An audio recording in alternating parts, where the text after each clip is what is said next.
Then let's begin. Welcome back Indeed. to Kavran D&D, ladies and gentlemen, ladles and jelly spoons. Hee Okay. Last time, before you travelled to Blackmire, you were summoned by Lady Cathra, wanting your help planning the next meeting. Did you know a safe place to meet? Who did they think they could trust? Was there anyone else they wanted to invite to the meeting?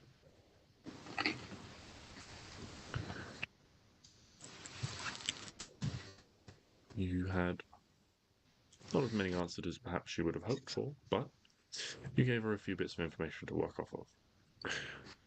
Then you travelled to Blackmire, finding Genevieve in her home of the northern Blackmires, along with Rosemary and Wayrocket, two of the missing councillors. Party found Genevieve in a comatose state, all types of magic pulsing through her body. They learned from the two councillors that when cornered, some kind of magical explosion ripped through Genevieve and transported them here. Through some trial and error, they were able to identify. Meanwhile, as Genevieve spent some time recovering, Stix made his way to Blackspire to have an explore on the state of things there, finding them to be in good order after they struck down the dragon, claiming to be a god there that many worship. The following day, still weakened, Genevieve accompanied the party along with Wayrocket and Rosemary back to Garneheim. And this is where we begin. So today, Stix, having teleported the party back on their return, where would you have pictured yourselves returning to exactly?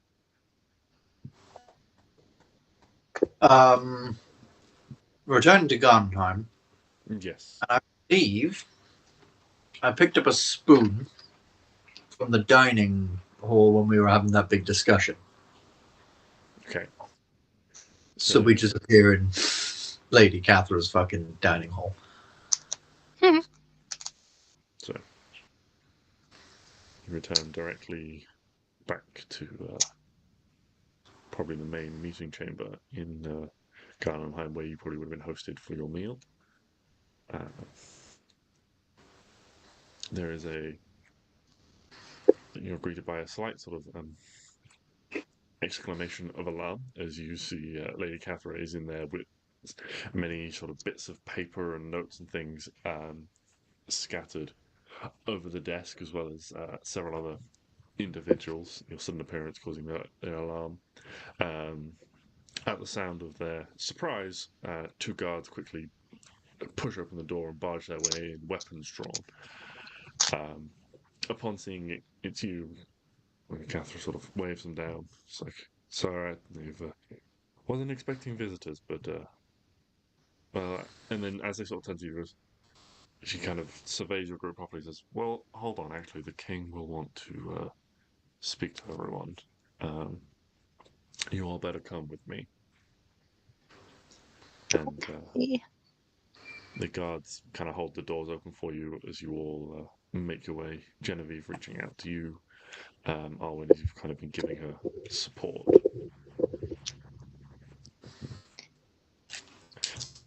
Wayrocket and Rosemary look a little tense as a couple of additional guards flank your group as you make your way through the corridors, the short journey to the king's chambers. Knock on the door, and you hear the familiar voice call enter, and you are welcomed into a large sort of study like space of the king's. He is at a desk. You can see that there is several sort of crumpled up bits of paper across the desk, as well as um, a stack of folded envelopes, all sealed with a king's seal. Uh, he smiles as you all enter. He's like, "Ah, well, you have returned. That is good news, and I see you have bought additional councillors. That is fine as well. I'm sorry, I'm not familiar with you all. Uh, who might you all be in?" The three councillors all introduce themselves, and he kind of steps around his desk and is like, well, it's a pleasure to meet you. I will apologize for this, but we must, given recent events, maintain a higher level of security than I would like with companions. And he kind of clicks his fingers and waves, and one of the people who was with Lady Cathra steps forwards, and this will only take a moment, um, and casts Zone of Truth. Once again, you feel this circle wash over all of you. He looks at his mage, who kind of nods to indicate that the three councillors have not resisted or passed their saving throws, and he turns and looks at them all and says, "Did any of you have any idea of the ambush that lay await in your meeting?" And they'll say no. Are any of you in league with Balsam or Lady Glace? And again, they all say no. Okay, well, apologies for the rudeness, but we've got to be safe in times like this. Please. And he kind of gestures to one of his guards and says, "Please, Axel, go fetch us some more chairs. The councillors look a little shaken." One of the guards nods and kind of rushes off, appearing a few minutes later with a couple of other guards sort of carrying a few chairs, where they offer them, place them sort of around his desk for and offer you all a seat. Says, "Well, I would like to hear your side of the story, please. What happened to the three of you? I know what happened during the meeting there, but I gather you were all separated." And they begin to sort of tell this story of what happened, how when the portal closed, the story that you've heard, they all split up, went their separate ways, and how when they were cornered, there was this kind of magical explosion, and they all found themselves in Blackmire. At this point, Lady Catherine kind of steps in and says, "Sort of magical explosion. What was the source?" Genevieve, from her chair, kind of looks a little bit sort of sheepishly down at her and says, "Well, I think that was me, although I'm not sure how or why or what happened. But well," and then she goes on to tell about how when they arrived, she was in this sort of magical coma, and what little bits you and her parents have filled her on, essentially awoken, of how they weren't seemingly able to help her. They weren't sure who they could trust to reach out for help, and so until you yourselves arrived and were able to cure her, she was seemingly stuck. But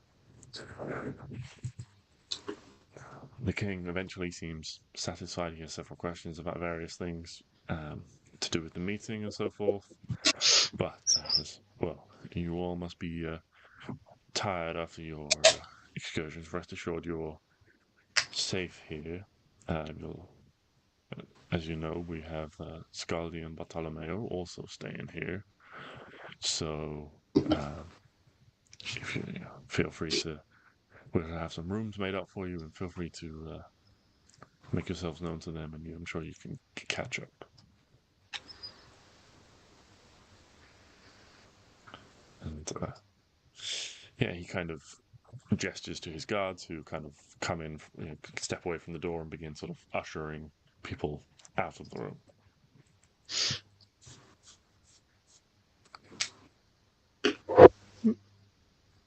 At this point, I hand it all over to you guys. What would you like to do? You're in King Fargrim's castle in Garneheim. You have rooms if you want, places to kind of rest and store things for the time being. I mean, our first. What time of day is it? It's probably mid-morning at this point. You know, Genevieve, in the state she wasn't the earliest of risers, but you were able to get her up and teleport over here. Okay. This is a different day from when we healed her, right? Yes. Yeah. Yeah. Okay, yeah, we had a long rest and stuff. Sweet! You had a long rest. Also, so you could recharge your teleportation charges. Yes, so we had a long rest, but then, yeah, I teleported. Awesome. Just for spell slots. And, stuff like that. If it's like mid-morning, I mean, I'm pretty much good to do anything. You know, I just don't have the charges to teleport us anymore. But I do have, I can still windwalk us, or you can free us, or if we wanted to do anything. So, if we were going to go to the place to do the sword, was that in McGrackcock? Inagroth? Was Inagroth. It was near Inagroth in the Dwarven Mountains. We need to find some giants.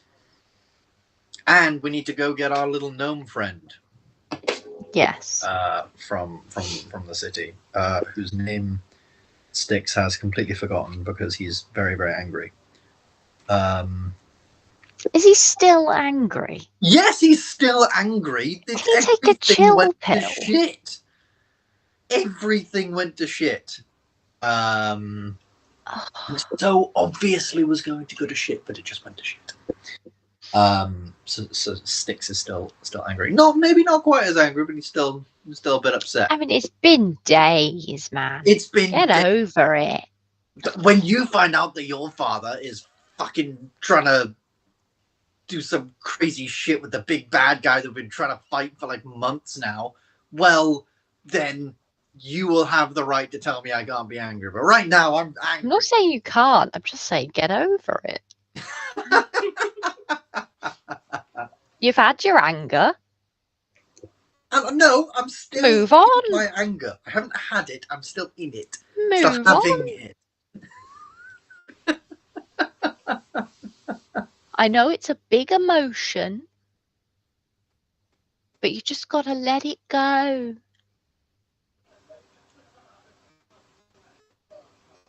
Let it go. Let's let it go.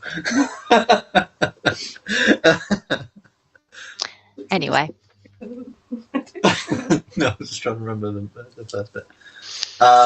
Right. Yes, I like the thought that maybe we could do, because this meeting that they said they wanted to do. Well, we can't. Oh no, we were going to rescue some people to get more people for that meeting. Oh God, yeah. Oh, okay, right, yeah. Are we going to do? Yeah. So we're going to rescue Genevieve's boyfriend. I don't mind which one we do first. Having a cool sword might be helpful, but at the same time, I think we need the teleport. We need to be able to teleport for that. Oh yeah. Because they've gone quite far away. Yeah, and we need to get them out of there. Is there a scroll of teleport that is a thing? People can make scrolls of teleport. They would be very rare and very expensive due to the level of the spell. Not many people can teleport. Even fewer who can make scrolls. And even fewer of those who make the scrolls wish to be parted from them. The King's Wizard. He was here just a minute ago. Can I run off and find him and say, well, can I run off and find him? Or has he just gone to the wind? Has he teleported? Yeah, so I mean, I imagine this is all kind of like, you're all sort of like walking through the corridors again with like Lady Catherine, the mages that were with her, where she was in this chamber before with all these like notes and books and things spread out. Mm. Yeah, so if you want to like just turn and speak to any of them you can. Yes, and I'll go up to the court wizard or whatever it was. I'll say, "Hello, sir. You just cast this whole zone of truth thing. I can do that too, you know. But I'm wondering if you are able to teleport, and if you happen to have any scrolls of such a spell about. We need it for very, very urgent business in taking down this Mr. Balsam, this big bad guy, and freeing other councillors from his mighty evil grip." The mage kind of sort of turns and says, Lady Catherine would have the authority to give those things out should such things. She's the High Mage after all. Should we have such things?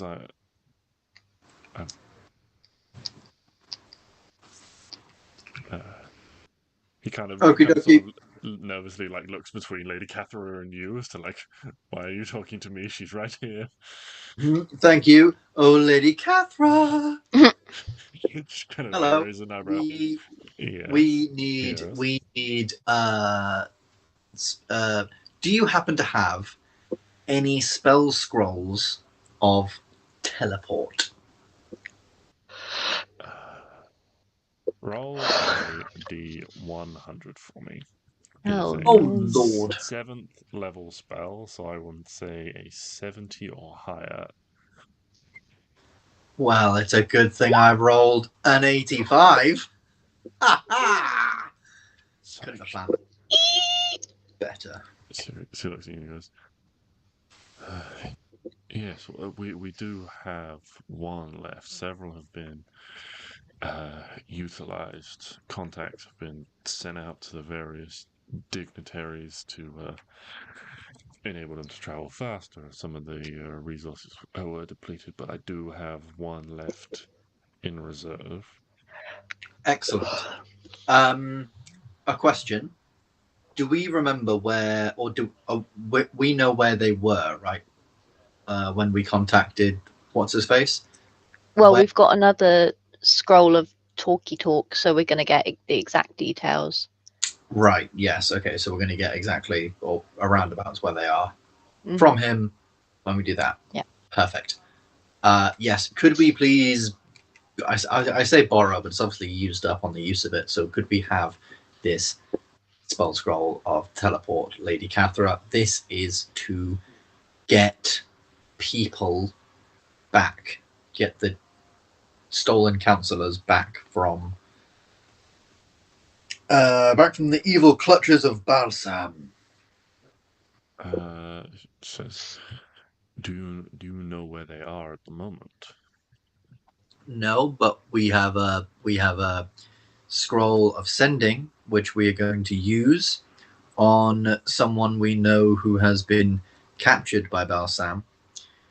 We're going to ask them to tell us whereabouts they are, and we're going to go from there. Says, well, okay, well, if you come up with a plan, we might be able to assist, and if you need the scroll then come and find me, and I'll make sure it's available to you. Can we not just Perfect. have it? Perfect. So I guess, could you get it ready? We're going to call what's-his-face. We're going to get a more exact location on the line, and then we're going to go.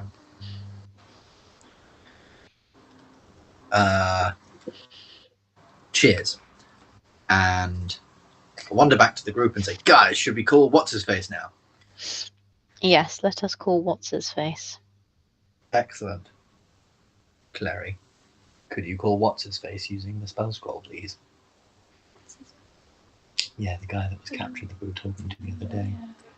Fucking Lord Lucas. Lord Lucas! Thank you. I Lord Alexander, but that's because I've been listening to history podcasts about the great Alexander.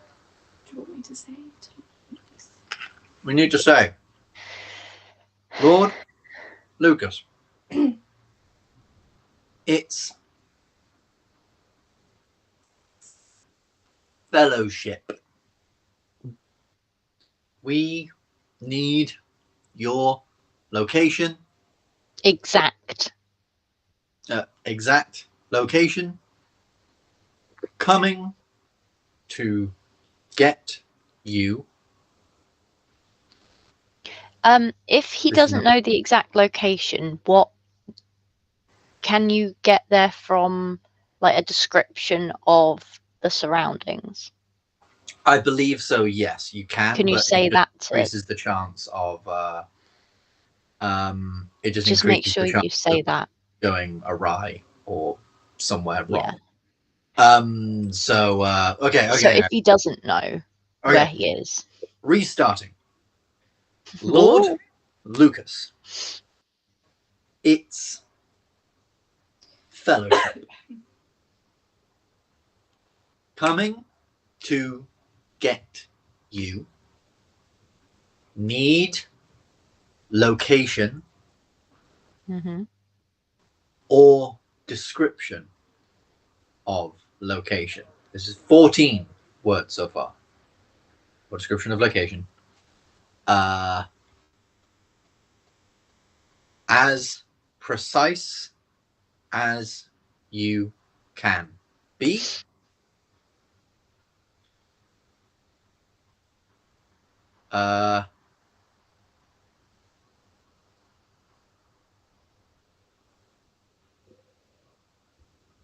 I think that's about it. I think that's about all. XOXO. XOXO.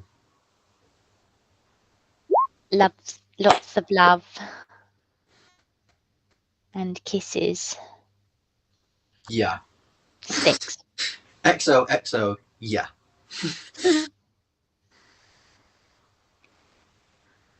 And that is the exact. Okay.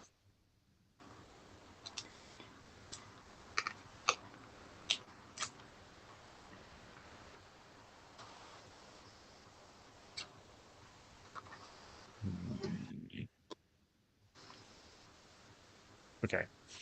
So you cast this spell out into space, reaching through the ether, trying to make contact with Lord Lucas. There is a brief pause that seems to stretch on as you wait for a response.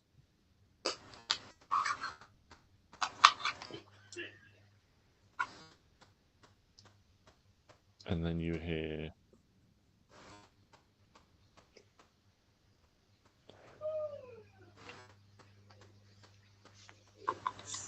in a quiet, whispered tone, Themyscira, underground, heavily guarded.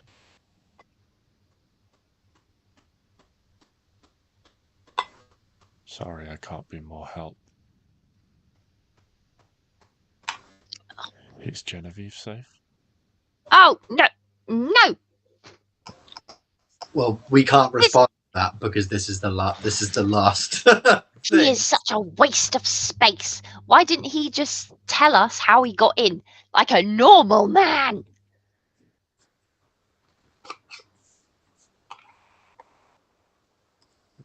Fool.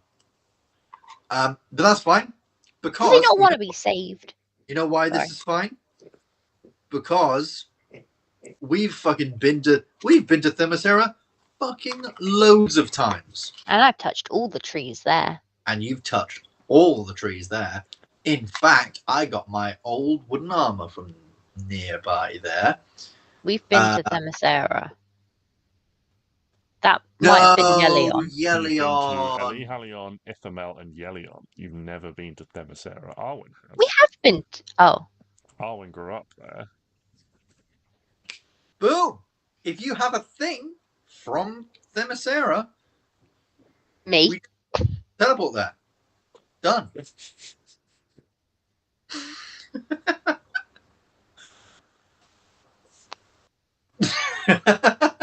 Specifically your boobs, nothing else.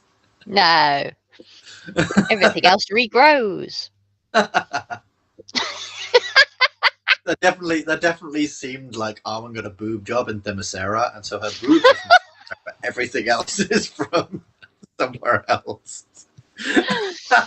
I meant the bra sticks. Oh, Oh, God. okay. Oh, Do they have bras disgusting. in fantasy land? When was the bra invented?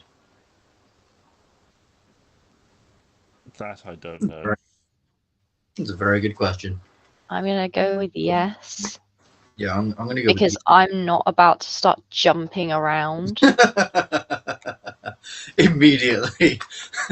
Klari without anything. Because that jumping around, doing all that cool stuff. fucking hurt. Cool. Will I have known about any, little underground places as a child, like exploring, being a little rebel child? Roll a history check. With advantage? Please? Because it's my own history? And 1d4 for guidance.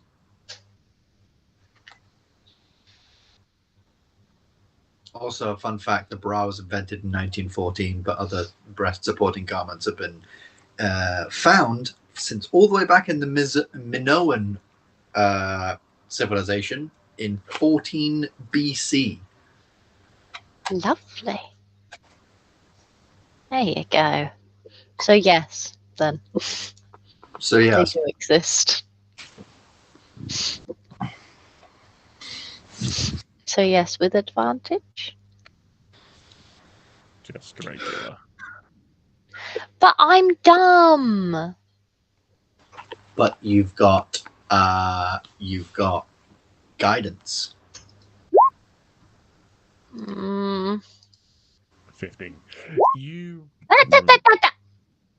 17. 17. You remember as a child exploring lots of different sort of hideaways and things like that with your friends. You'd run through the woods and things and find little caves and stuff. You don't remember ever finding anything that would lead you to, to be like some sort of any like underground facility. But you remember there were lots of little sort of like caves and things in the forest that surrounded the city.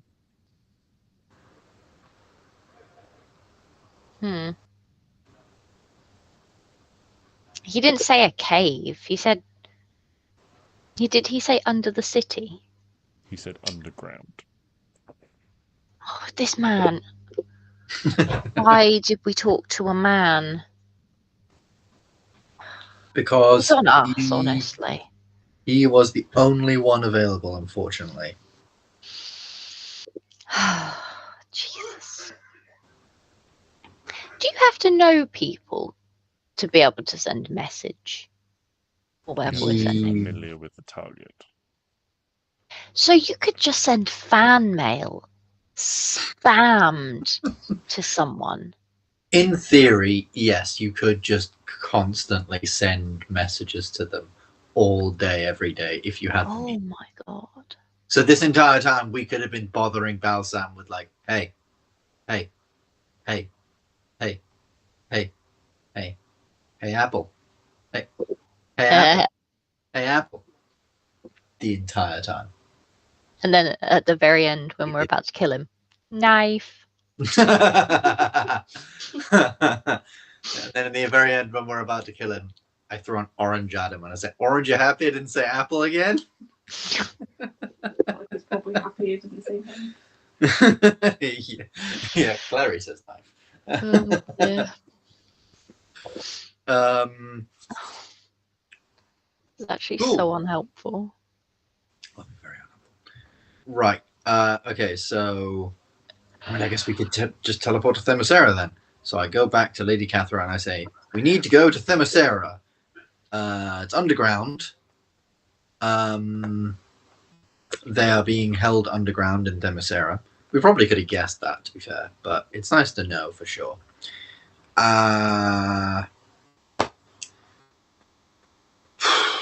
Yeah.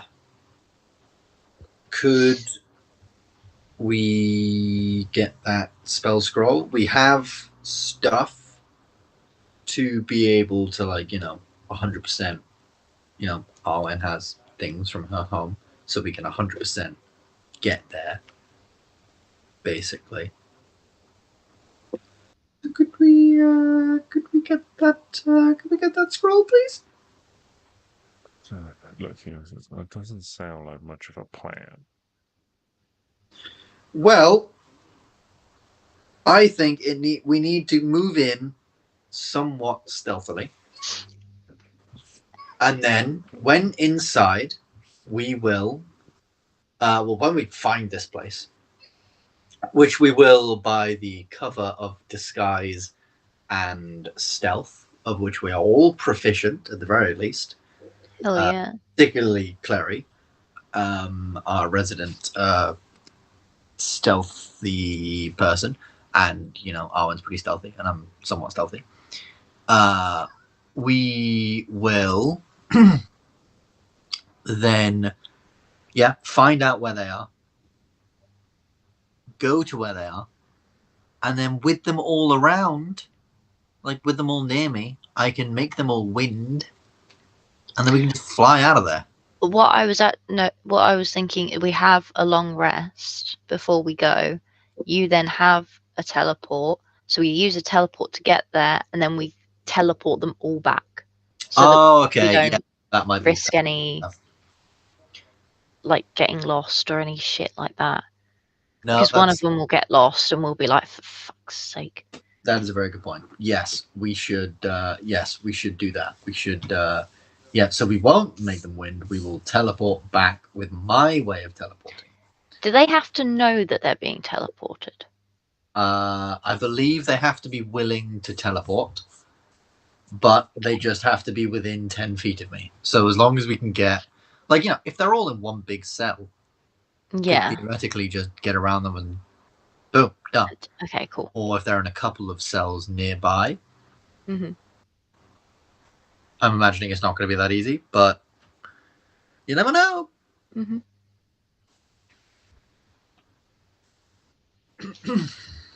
Well, if you have another scroll of messenger or whatever, then we would be able to form more of a plan because we could ask him more things. But As you have a contact you're speaking to? Yes, Lord. Lord. Themyscira is a long way away. It's the home of Lady Glace. I hardly think you're going to be walking into a friendly area. And I don't want the 4 individuals who are perhaps our best hope at some form of organized peace going wandering off and getting themselves captured.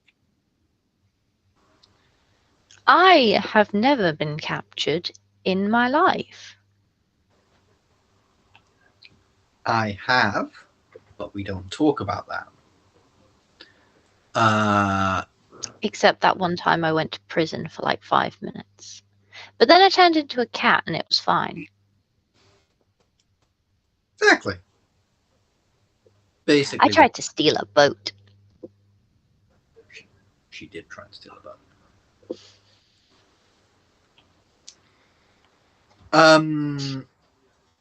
Yeah, I mean, I don't think we have another scroll of sending. I think that was our last one. That was, I think.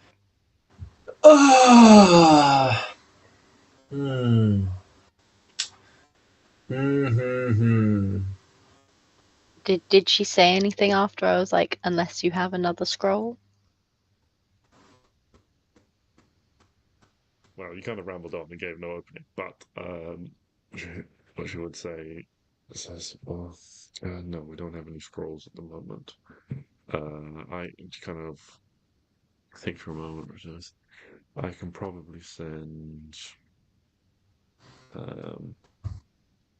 2 messages for you today, but I have other things that I need my resources for. Okay. That would be helpful. I think we only need one as long as he sticks to the fucking questions.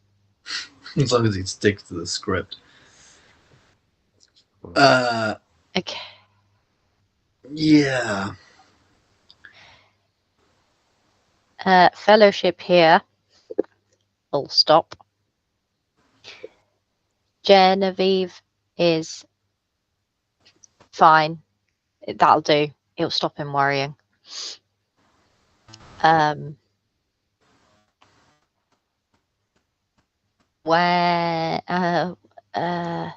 How did you get underground?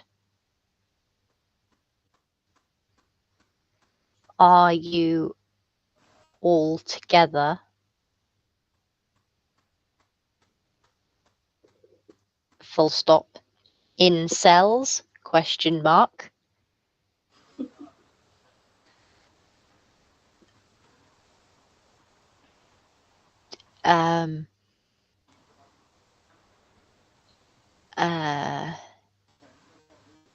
What else do we need to know? Well, he's already told us heavily guarded, to be fair. So that's Yeah. and probably could have guessed that. That's fine. Should we ask? Is Catherine? No, what's her name? Thalmiel Glace around? Yeah, it's a good one. Just say any more info. Useful. Any more useful info, please? Thanks. Done. Okay, just run me through that list of questions again real quick. Okay. How did you get into the underground bit? Yeah. Are you being held together?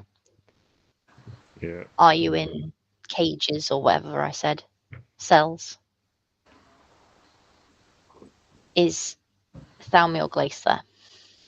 Okay.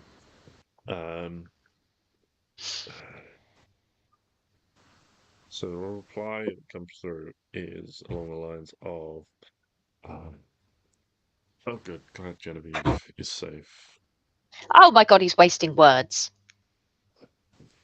Did he seriously say, "Oh, good, glad Genevieve"? Oh, for fucking. I overheard a guard talking about returning home before we were teleported straight here. We have our own rooms, and then it cuts off. Have our own Rooms? rooms. Oh god, but you're underground like a mole man. Oh, I bet it's like cells or whatever. mole men.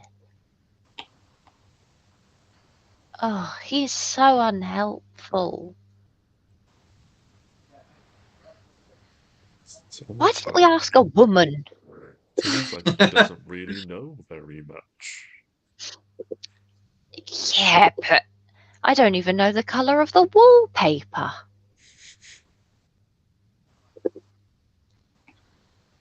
There's other people there that you've met if you want to try sending a message to someone else. It's too much effort. It's too much like hard work. Okay. Okay, so they're underground. He's potentially not there. My father would be, but I don't know. Probably should have asked about him too. He didn't get onto the Thalmiel Glace bit, so because he waffled on about. Yeah, he said a guard said she was like leaving for home. I thought they were all going to. He said he overheard a guard saying they were going home, which is how he knew they were in Themyscira. Oh, right. Okay. Okay. So, the plan as, you know what? I'd be so, literally.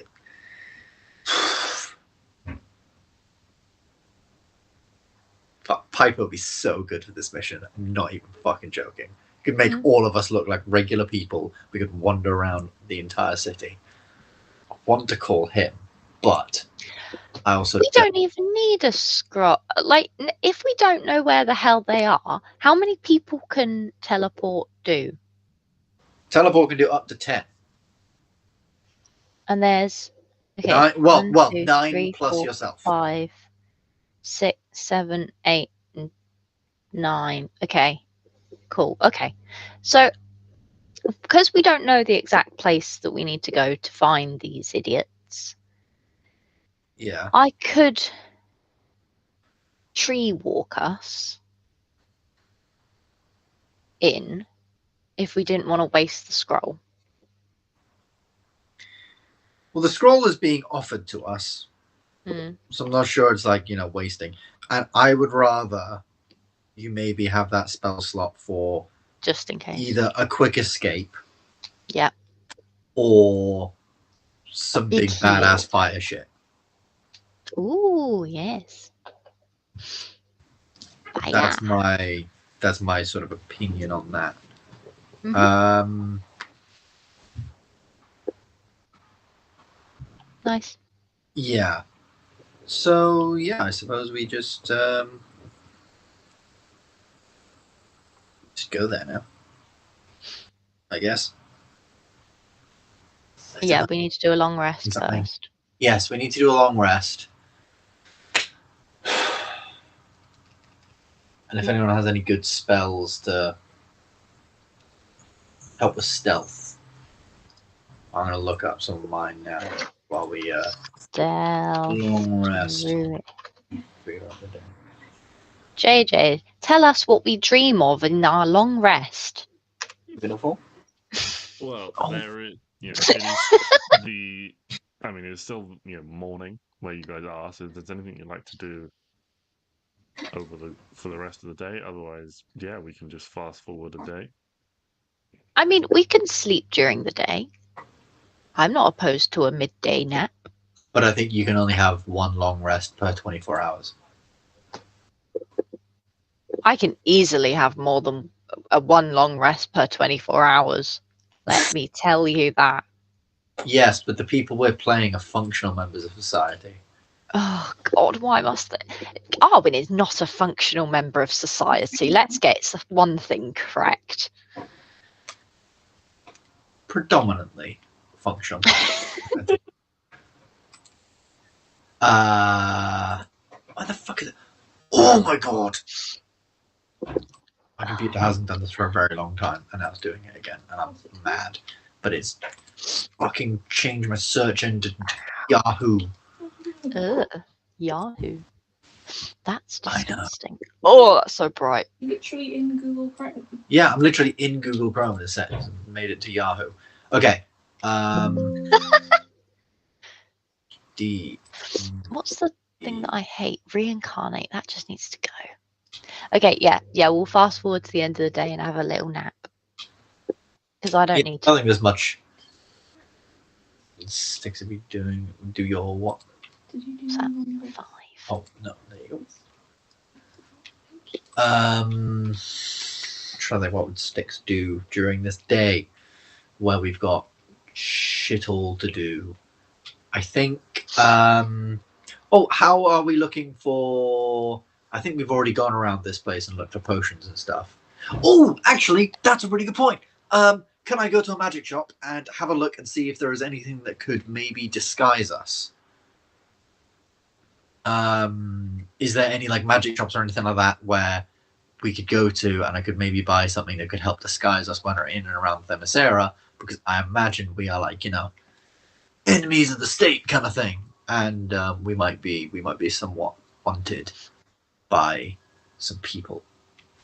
Let's have a potion. And you know, we'll stand out like a Exist. proverbial sore thumb. Oh, I should really filter this. Oh no, I have. That's fine.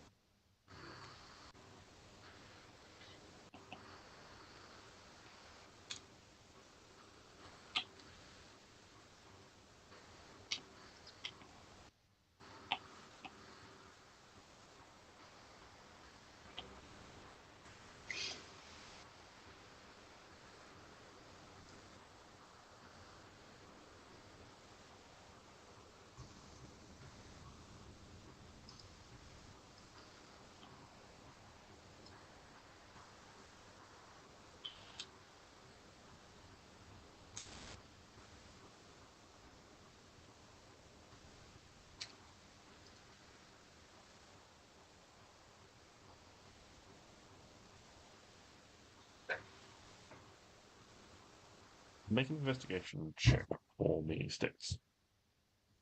Okie dokie. Move that out the way, close that thing, go up to investigation, and press that one +1. Come on. 20. Unnatural, but still. 20.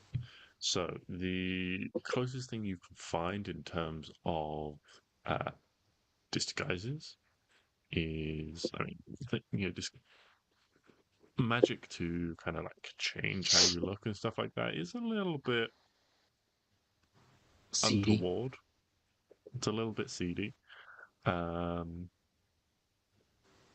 everyone is totally on board with things like that, so you have to be a little bit careful asking around. A few people kind of give you some looks at, as if to say, what you're talking about. Like, obviously not. They seem a little bit affronted that you'd suggest that they might be involved in something like that. But eventually,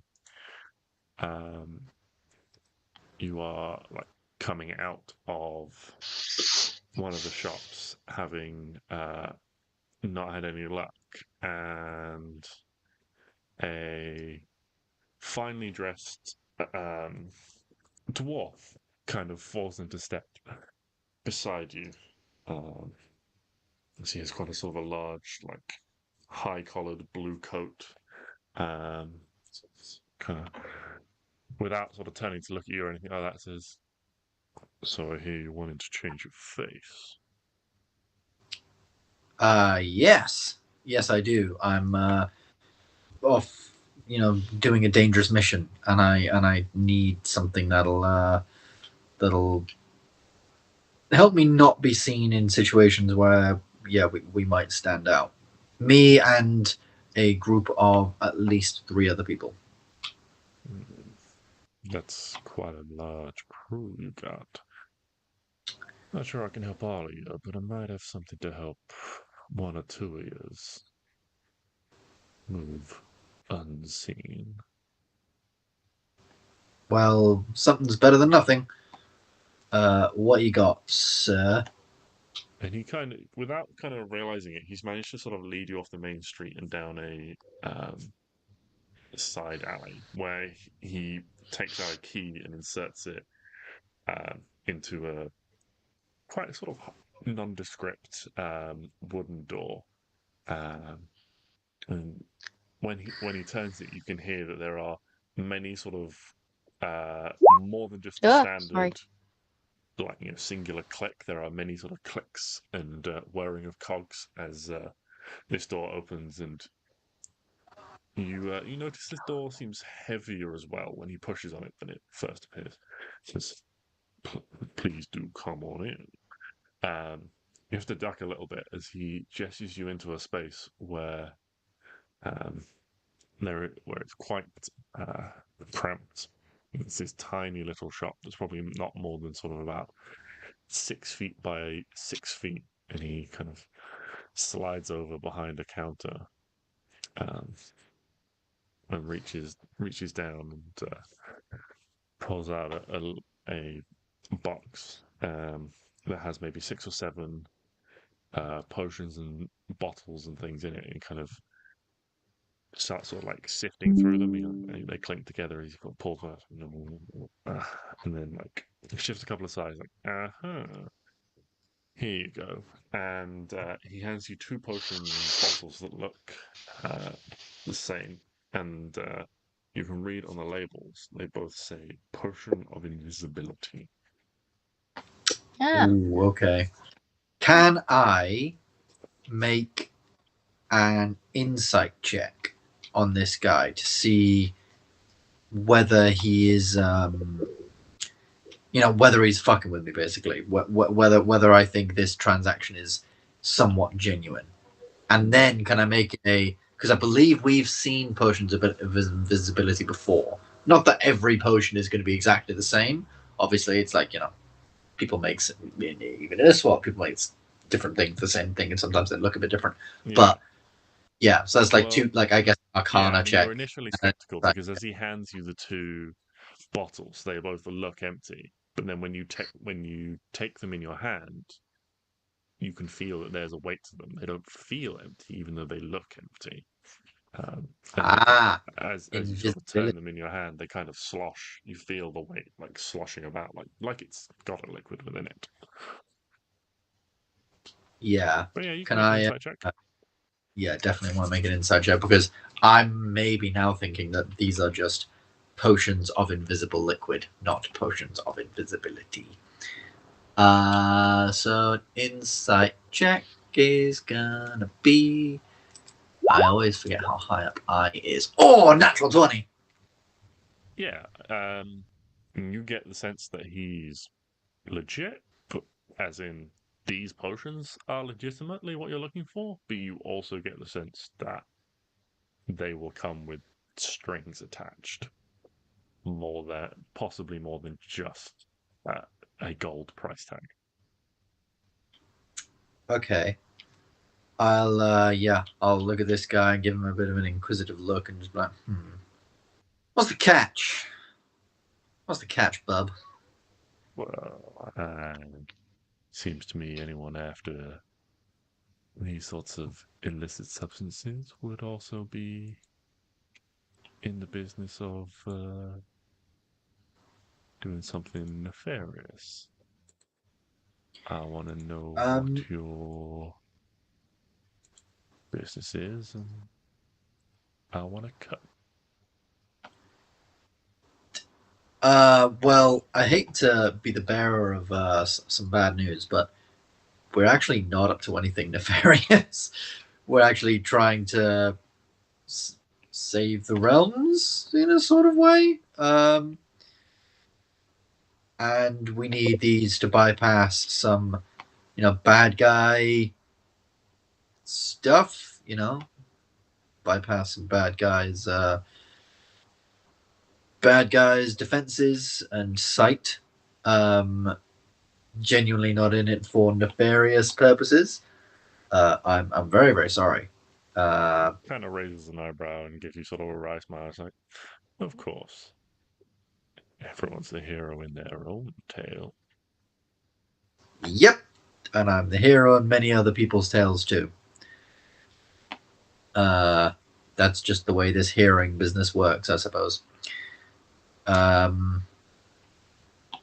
Yeah, unfortunately, I would love to give you some kind of cut into something. You seem like a truly upstanding gentleman, man of honor. But it kind of pulls like a mock frown. Oh, you wound me, sir. I've never been accused of such things. Yeah, but unfortunately, this is a genuine thing. A genuine thing. But I think, if I look at my character sheet and see, I can pay top dollar for these items, and don't worry. And I think Stix says this in a somewhat intimidating tone, as he says, "Don't worry, on top of that, I'll keep this little business transaction and this specific location a secret from, those up on high. Much Oh, obliged. that seems like a threat. Much obliged. Well, in that case, if I'm not going to be getting it cut, what are they worth to you? 2p. Not much, not, don't need them more as just one. No, kidding. I think it's probably fairly obvious that, someone like Stix, who doesn't do a lot of illicit deals, needs these quite badly. So I think he just sort of fess up and be like, well, they're fairly important, but I promise you that in giving us these, you'll be doing not only me a favor, but maybe the realm a favor. I mean, who knows? I'm friends with some people in some very high places. I could put in a good word. This man. Maybe or put in no word at all, false words to keep people, away from certain things. Just something to think about.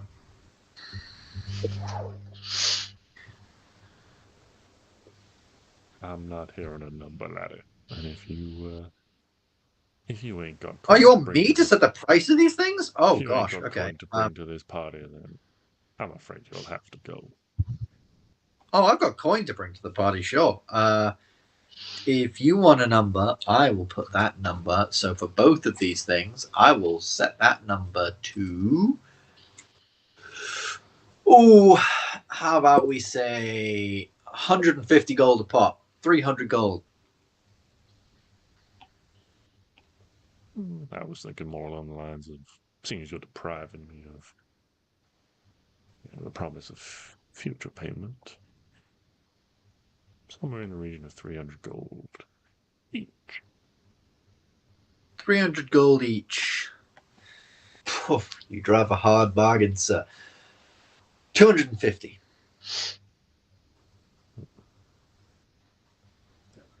$375. No, wait, $275.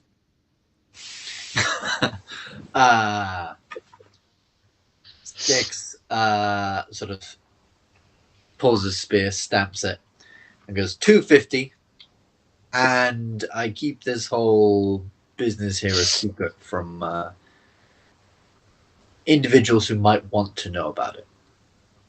And can I add a check onto that, like persuasion or intimidation or something?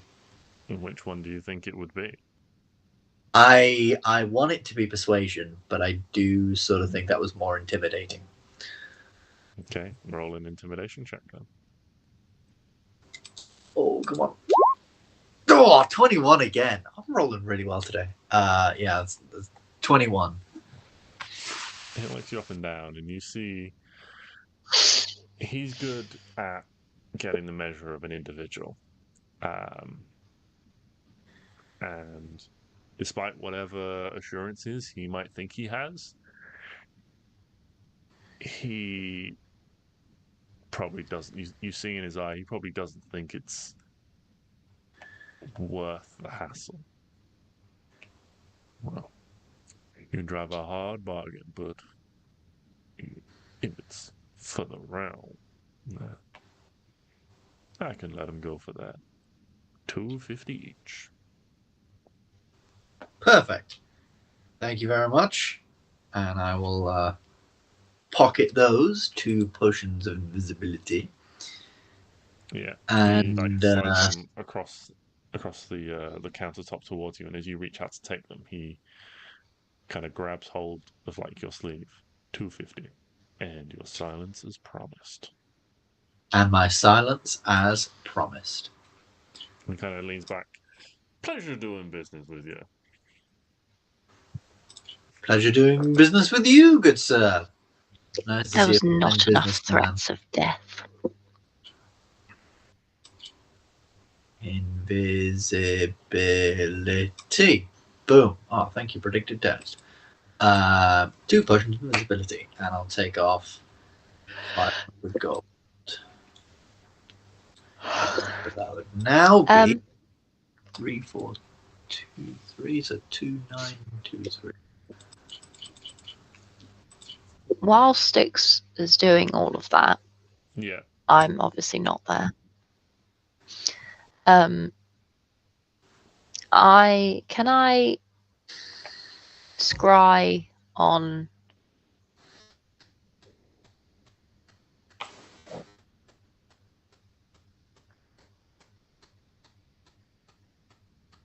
Oh, do I have to have a thing that they own to scry on them? No, it just makes it No. easier to do so.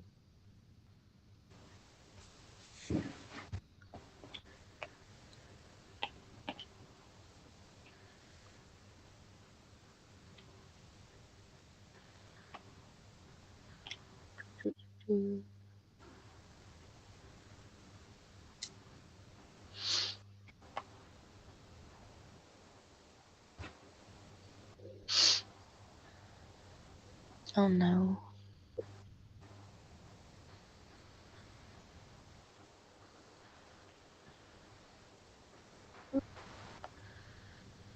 Hello.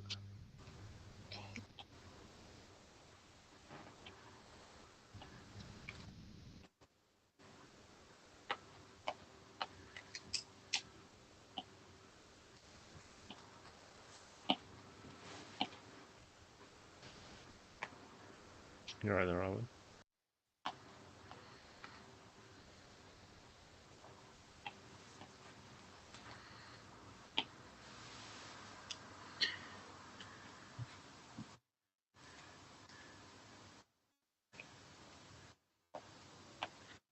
Oh. Yeah. I'm going to take that as a no. We seem to have lost. Oh, she's back. There we go. I'm back. Sorry. Yes, what I was saying. Scrying. Yes. There's a lot of words here. Yes. Okay. I don't have a body part of anyone. So when you attempt scrying, they make a saving throw, and based on various modifiers, like if you have items of theirs and stuff like that, it makes their saving throw easier or harder. Mm-hmm. Okay. Also depends like how Who's in? well you know the target as well. Yes. Oh, bollocks.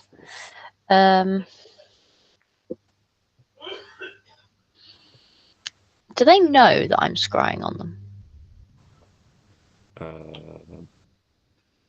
Not in, as far as I'm aware, not inherently, but when you scry on them, an invisible little mote appears. So if they What's a can mote? see invisibility, like a little ball or something, like a little eye or something like that. So if they can see invisible stuff naturally, they can see whether you're scrying. But naturally, things can't. Okay. Okay, while Stix is out, I'm gonna be putting spells into Hugo's ring. But when Stix comes back, I need to ask him a question. So, Okay. hello, Stix. Hello. Your dad, can he My see pa. invisible things?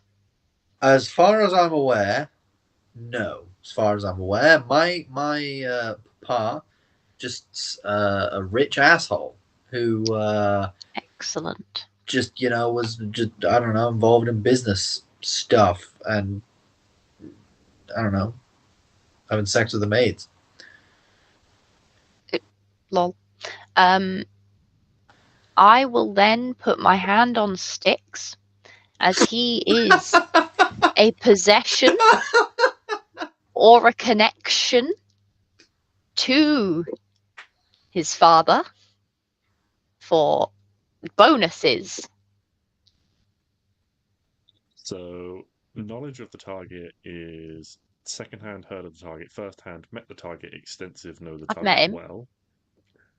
Yeah, so that would be no modifier to his saving throw. And then you have the target's picture or other likeness Garment or other He's a possession. Stix.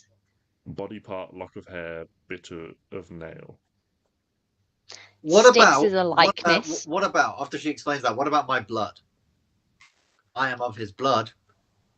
I could cut myself, and also I was gonna say this one's a little bit out there, so it might be, but obviously I don't necessarily know how the spell scrying works, but I know that Arwen needs to know about him, and I know about him. So could I help her with the spell sort of thing?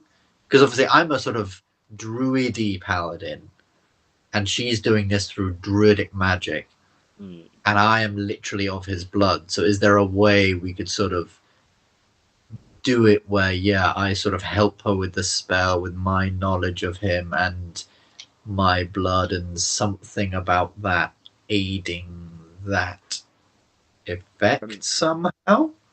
Your blood is a thing that belongs to you, so you. Yeah, but it's funny though. Yes, I yes, my blood is me, but it is a connection. Yeah. Unfortunately, I do think I was not- trying to think maybe a way that Stix would have kept something, but I do genuinely think Stix would have probably taken off and burned all of his stuff from his home. Oh yeah. It's not one of So- his body parts, like a lock of hair or a bit of nail. So Stix's blood is probably not going to work for Yes, that purpose. but it's his sperm. No, I'm really that's hoping you don't have any of that. No, but he is. He's just a big. Stix is I'm a just big a tadpole. big grown up. Yeah. Aren't we? At the end of the day, aren't we all just really, overgrown sperm from our Exactly. Therefore, That's mighty unpleasant to think about. Yep. But you know what? I've said it now, so you're gonna have to. and I just really take that. want these bonuses, so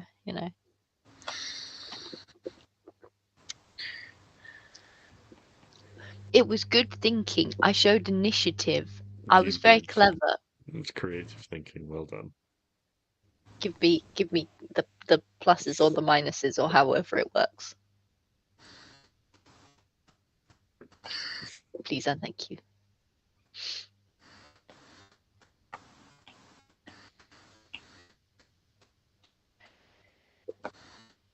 I mean, I know what he looks like. Yes. I've met him. Stix has told me about him. Yes. I know intimately about how much he's an arsehole from Stix.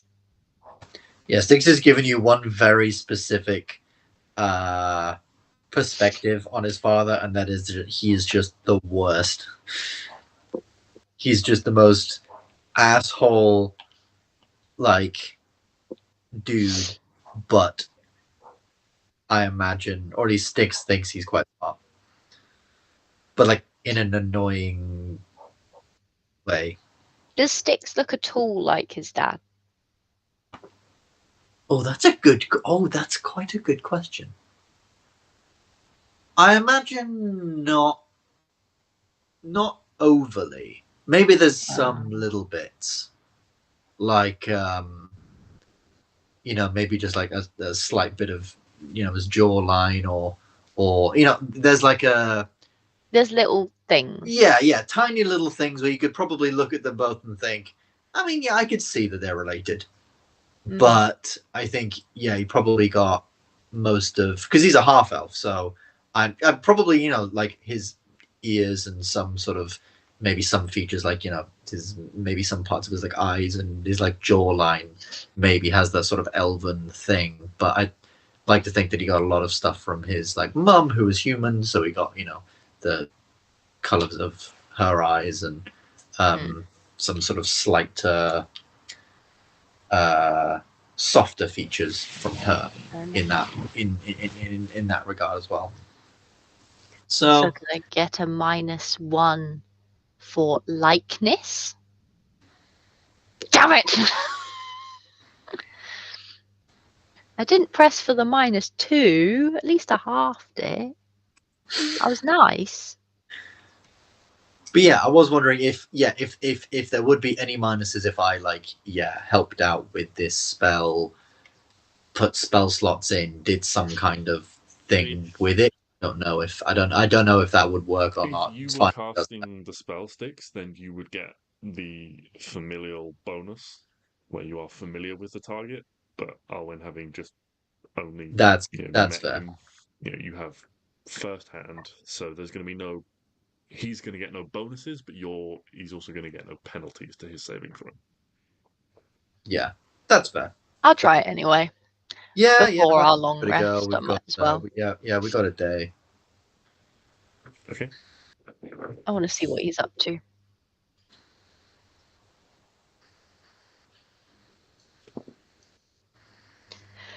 What is your spell save DC?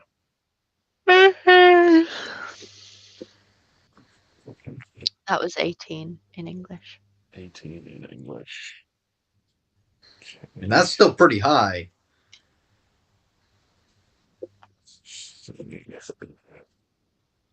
Find an appropriate stat block for a nobleman. There are noble stat blocks in the new. Yeah, just gotta find what Thing. page it's on. Noble 227. Number 1. Unfortunately not. The book doesn't work like that where I open it to the first page and it tells me exactly what I want. Oh. As much as I wish.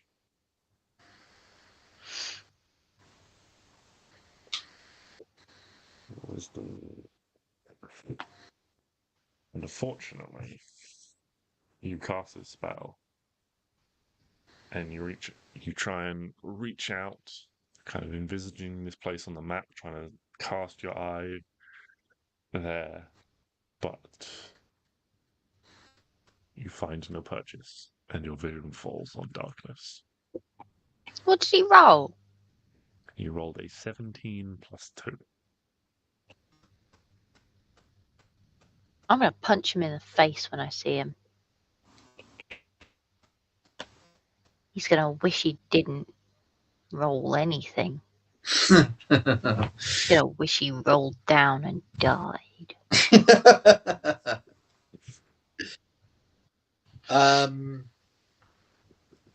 Okay. Well, without that, it's quite annoying. That would have been. What? Can I just do it again? No.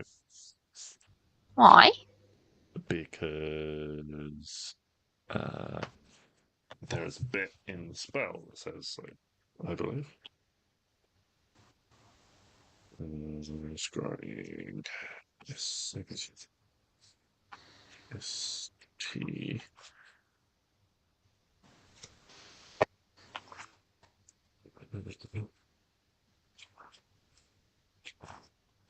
It says.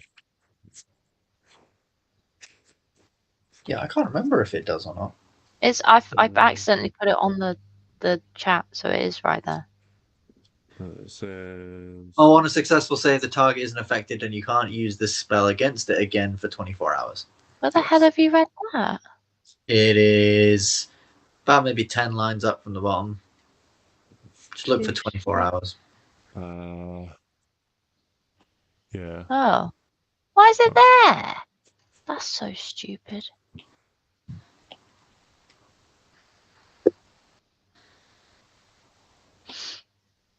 Yes, so on a successful save, and they are immune to the spell for 24 hours. Ugh. Put the whole man in the bin. Yeah, that's rather annoying. I mean, maybe that's something to think about doing maybe tomorrow. Yeah. Depending on whether we really sort of care about him being there. I mean, Stix would care, but I'm not sure, like, from a tactical perspective, how important it is if he's there or not. Because, I mean, as far as Stix is aware, he doesn't have any, like, power or abilities or anything. He's just a rich asshole. So Yeah, I mean, it was just to see if I could see where they were or Oh, what was right. around or something. Yeah, that's fair.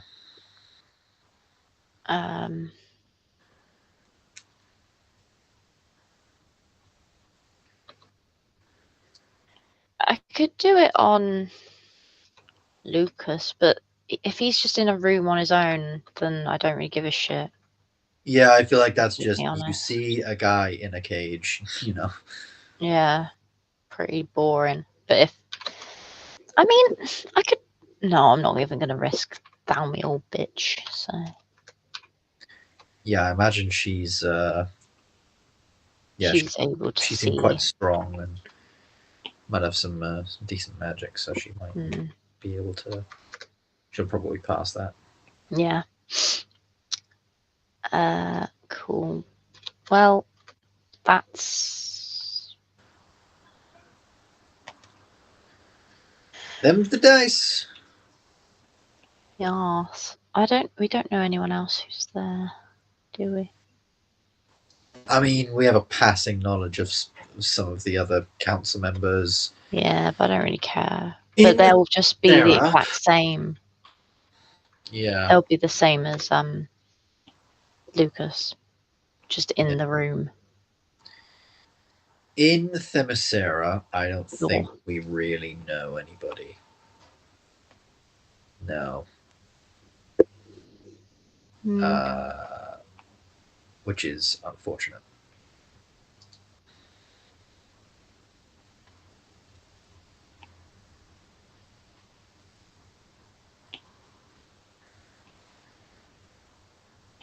But yeah. Yeah,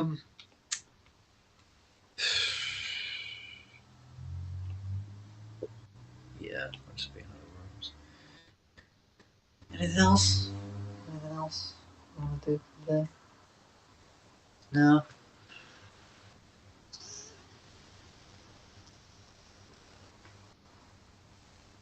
Yeah. That's kind of it. Yeah. Okay. Guess Do a rest. Okay. Yeah. transport. Well, time skip one Yeah. day. I suppose. What spells are you putting in Hugo's ring? Well, that's a good question. Fireball and level 2 inflict wounds. Okay.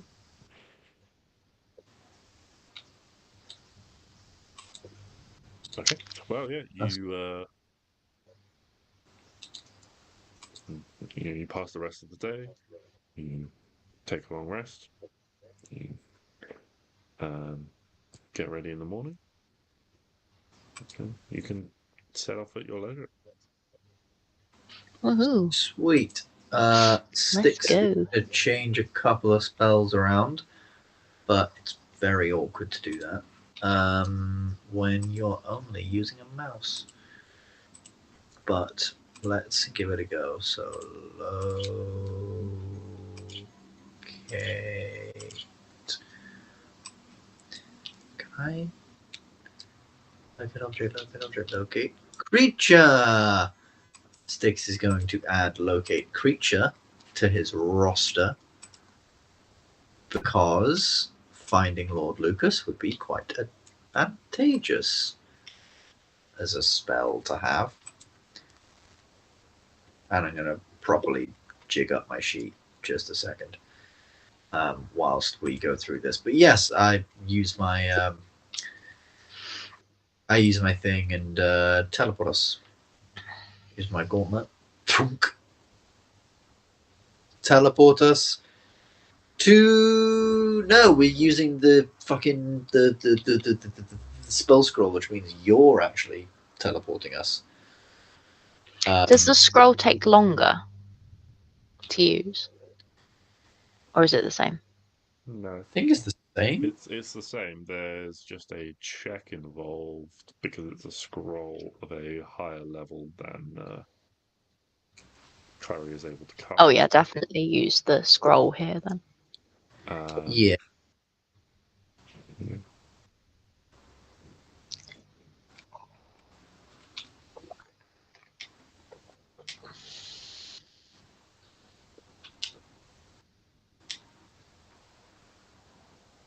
What does Arwen Does Arwen have anything For what? from home? Oh, me. Yes. I count. People don't really count as belongings. Especially given the age at which you left and the amount of time you spent. It's been since you returned. Mm, You can just make something up. a potato. Of all the things. But that potato, by the way, is the most by now. That's the most Cthulhu-looking potato with the shit growing from it you've ever seen. Looks like something from the fucking far realm. Like that's. It's got many other baby potatoes on it. And those babies have had babies. The thought that this entire adventure, Arwen's just had one pocket. We're like, what do you actually keep in that pocket? Nothing. It's just a little potato that's like slowly just decrepitly dying, mulching. It's in a nice dark place. It grows really well. Does it? Yes. Do you perhaps keep anything your mother gave you when you were little? Yes. Yes. Ooh! Yes. Oh! Mm, I've just had a thought. good. Didn't you have like a mentor fucking ages ago? Yes. Was he from Themyscira? No. Fuck! He was a little dwarf man. Thought I'd maybe pulled one out of the hat there and got us a friend. No.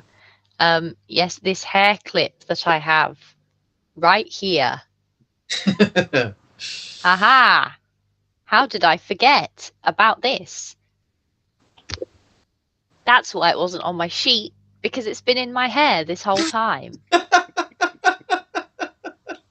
Ah! How silly could I be? You go.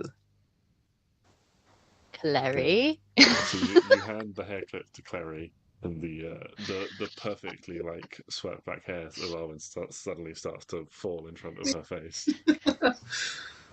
This has never happened before. that hair clip has been the most like it's kept everything. It's like the foundation of Arwen's hair. After that, Hell it's yeah. just I look like I'm from the ring. So this is a spellcasting ability check for Klari.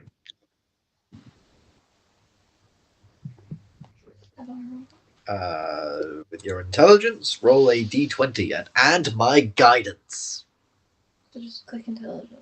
Yes. And then add a D4. Add a d4.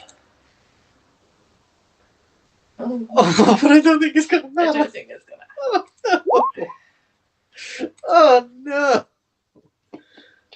And 11. happen. So you try to interpret the magic of the scroll, trying to remember what it feels like to teleport. Having never cast this spell yourself, you're not quite able to grasp the sensation or grasp the formulas in the magic. And as you try and release it, the scroll just wilts and shrivels and burns to ash in your hand, leaving you all still in Garneheim. To the tree! I might have just had a thought of something you could do, but I might be wrong. Yes, to the tree! But actually, one second. D. D. R. D. Rogue. D. Rogue. Cause I just wanna look up a thing. Fucking Arcane Trickster. Because I was looking at the Arcane the other day. Board. Yeah, you haven't added this to your sheet. I don't think. No, you're not. Are you 17th level in Rogue yet? No, you're not, because we're not level 19, we're level 18. Fuck. Never mind. Next level, you get something really cool. Never mind. Carry on. D&D teasers. To the with tree! Pardon? Ben. D&D teasers with Ben. D&D teasers with Ben. D&D teasers that we're ultimately going to forget about with Ben.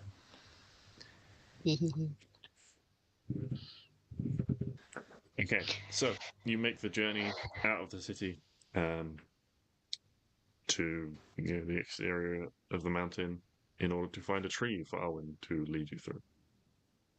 Arwen, could you possibly awaken this tree and have it walk into Garneheim?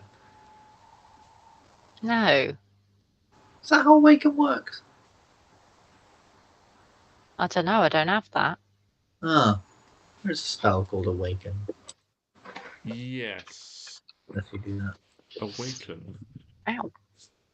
Awaken, does it actually turn it into a creature at that point?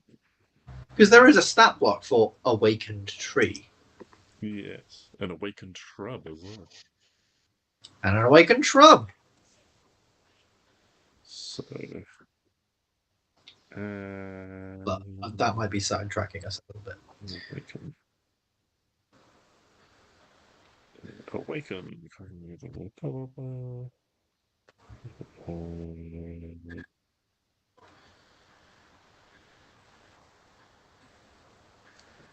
Of a plant creature and gains the ability to move.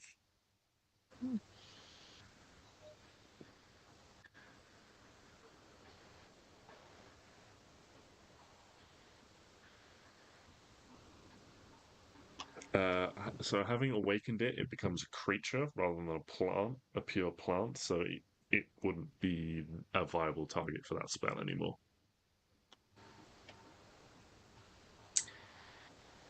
But so once you awaken something, is it like then permanently awakened? It's permanently awakened and it's loyal to you for 30 days. After 30 days, depending on how you've treated it, depends on how it then reacts to you. So if you've been like a horrible taskmaster, it might become your enemy. If you've been nice to it, it might become your friend. If you've been a bit 50-50, it might be a bit 50-50 and just, stick around, or it might go off on its own, or what have you. Huh. That's quite interesting. But that is quite sad. You could just bring like a portable tree friend to teleport you everywhere you wanted to go with your druid. Oh well. But All I also, was going to say you'd just only be move able that to use tree. it once, because once you went through it, it couldn't go through itself to the other side. That's a good point. I was just going to say we could just move that tree into Gardenheim proper. Because walking out is just a faff, innit? But there we go. Let us move on. Yes, you take some time. You exit the city, travel the tunnel to the exterior slopes of the mountain. Where Arwen finds a suitable tree and transport you all to Sarah. Arwen, where would you like to emerge?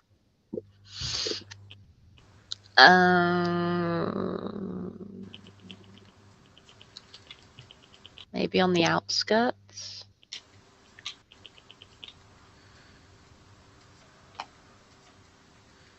That's okay. Yeah, that's absolutely fine. So that we can kind of disguise up. Mm-hmm. So you exit, and the trees are all rushing through, the four of you, and find yourselves in the heavy pine forests of the Almassaran forest.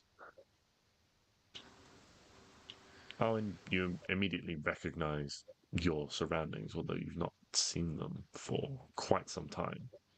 You are in the close to the outskirts, in the what's what I'm looking for? In these sort of smaller, the buildings here are a little bit more constructed than some of the other buildings. Like a lot of the buildings in Elven cities are kind of very much utilize the natural nature, and they shape the trees and things around to form dwellings and buildings and some such. On the sorts of exteriors of elven settlements, they can be a little bit more manually put together. So, as dwellings expand over time, the innermost ones have the time to manipulate nature with the magic to, shape a building. And, if you're on the outskirts, it just takes a little bit, you kind of set up a place, and then an elf might, if they put down roots, so to speak, might then, with a place to live, go about shaping the wildlife to, create a home from there. But you're kind of in what you'd consider the suburbs of the city. Cool. Looking So around, how far away? Sorry, carry on. looking around, you realise that maybe with a slight sort of pang, you are probably only like a 5-10 minute walk from your mother's house.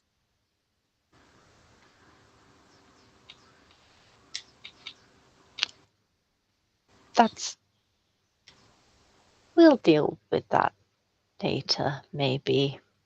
Oh yeah, you know what, Arwen?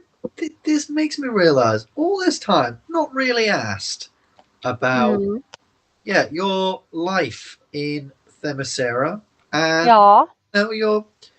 your is like, I'm assuming you don't come back here very often. Is there a reason? Are you pretty chill? What do you have any trauma with your parents? No, not my parents. My parents are fine. I'm just legally not allowed here. You could have told us that before we arrived. We're doing illegal things anyway. We're breaking people out. You need to add the illegality on. Okay. Fine. I'm I was almost 8. afraid to ask, why are you not allowed here? Technically, it wasn't my fault. I was tricked. I was 8. You were tricked. Banned from your hometown at 8 years old. Yeah, I might have accidentally let in a giant. And bad things happened. But it was this dude, he was old and he tricked me. He was an asshole. That's not my fault. And then he framed it on me. How has this never come up? No one ever asked. How have you never mentioned the fact that you let in accidentally or whatever, let in a giant into your hometown, and now you're not allowed in the capital city of the elves? That's why we've never been here. Also, by the way, now I can genuinely say that we have been to Themyscira, and I would be right.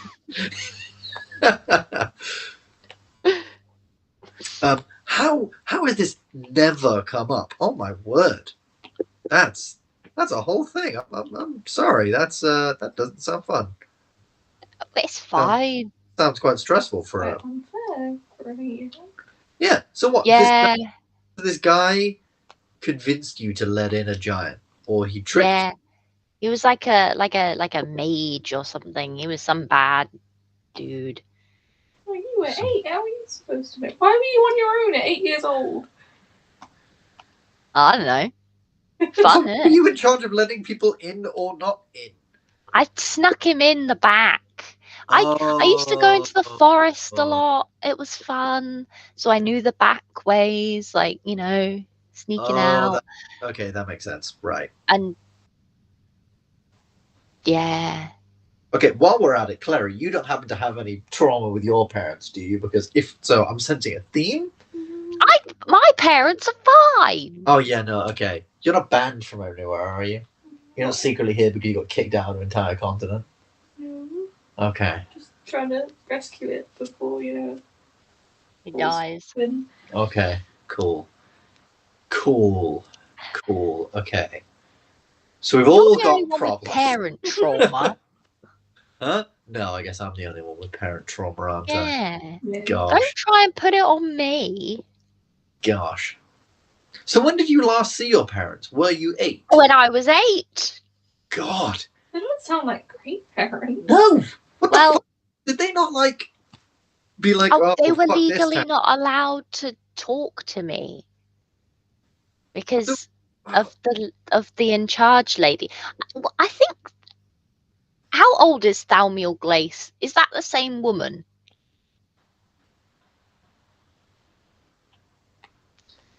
Yeah. She's the bitch. She's the one that told is this the Arwen arc? this. Oh, Oh, yeah, but it's technically yours as well. oh, yeah. Dad's there. Guys, it's all coming together. Oh my god. That would be such a plot twist if all of our sort of like, personal villains were working together. That'd be such a All in the same room. all in the same room working together, being all God. bad, evil together. Gosh. Turns on turns on turns. I love it. Oh, man. Okay, well, I apologise, Arwen, that we never asked you about that before. It's fine. Never came up. You are right. It never it didn't really come up. Somehow I'm surprised it didn't come up. Well, Sometimes I feel like with a travelling group, feels like a thing you would maybe bring up. But no, we didn't go anywhere near it. It wasn't necessary. But you've been in the Elven Forest for the Yeah, that was a bit dicey. I was a bit worried for a while, but then we got that coin and I was like, okay, we're fine. Okay. It's just the actual city is a bit... But we're here for illegal purposes anyway, so it doesn't matter. Probably shouldn't be saying that out loud. I shout it.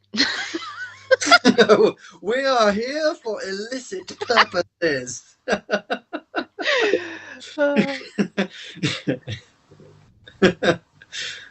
We just screamed that for one bats an eye. Everyone's like, oh, everyone's like, adventurers. God, no. They're normally in the inner bit of the city.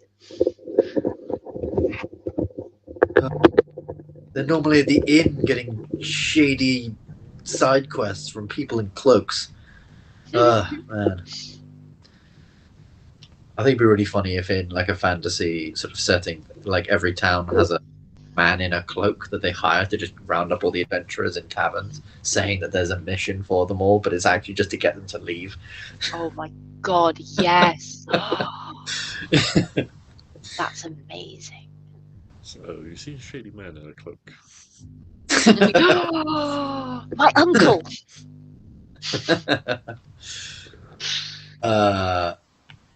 No. Okay.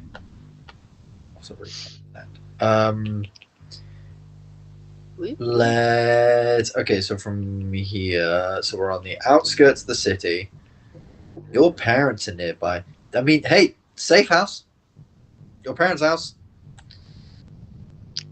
Yeah. I think that'll work. Probably. I mean, I think my mother might have a bit of a heart attack, but I mean, nothing better than saying, hi, Mum. Nice to see you after X amount of time. We're wanted by the state. But also loved by the state. Yeah, but also simultaneously loved by the state. It's all very, very strange. I'm also the fucking, I don't know, champion of a god or whatever. Anyway, how's Auntie Pam?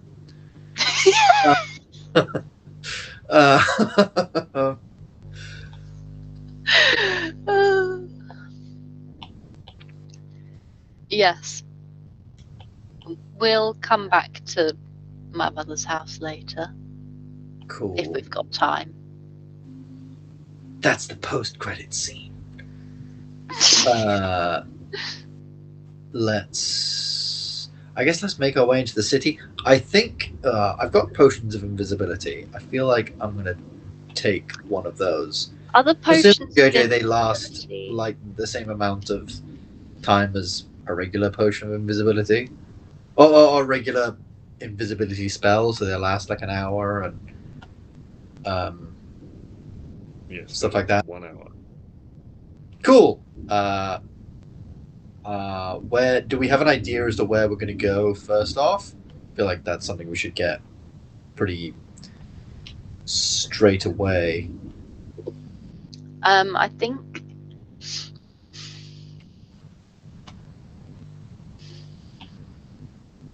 we want to. Okay, can we check out the places that I remembered in my history check? I Yeah, know like caves outside the city and stuff. Yeah, as we're on the outskirts. I'll use my trusty back exits. Yeah, okay.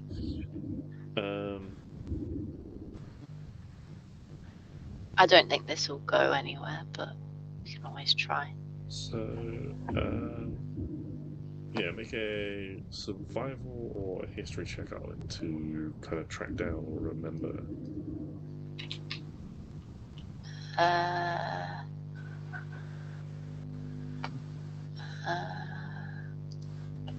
Hold on.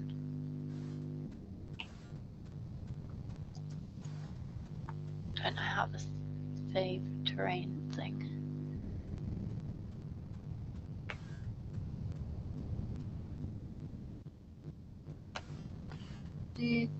Sort of. What was it? Oh, I'll just do survival. 27. Yeah, you begin to lead your companions, and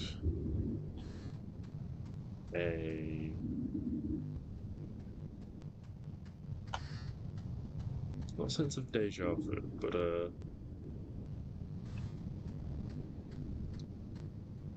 you tread paths you haven't trod for years, but although you've changed, they feel the same. You remember running through between these buildings, running through these trees, chasing your friends through gardens and groves and things like that, hiding in trees and caves, and you lead your companions along this pathway, memories flashing through your mind. And you remember there was one cave that you didn't go in yourself, or you didn't get very far in. This cave was rumored to be, you know how kids tell stories, was rumored to contain a dangerous animal. A dangerous beast lurked in its depth. And it was quite a large cave that went back. And you're telling me Arwen didn't go in? That went back Well, I quite did. a I lot. just didn't go far enough. It was dinner time. So, probably the last time you tried, you were maybe approaching 8 or had just turned 8, something like that. And one of your friends dared you to go in. And so you went in and you crept Did a in cartwheel. until the cave began to sort of turn. You lost sight of the entrance. And you could hear the sound of something, you thought. And try as you might to steal your bravery. There was a loud noise, and you turned around. And it was only when you got out that you realised one of your friends had been hiding in the cave already to play a trick on you. Had been waiting for you to come in, and it was them who had been making the noises that echoed off the cavern walls. So mean. And Arwen snapped their neck. But And I never got caught. this cave always had the reputation of being scary, being home to something. And kids would claim they'd seen something, but no one. They were always on their own. No one would ever really be there to verify. But this is the largest cave you remember, and so you lead your companions towards it.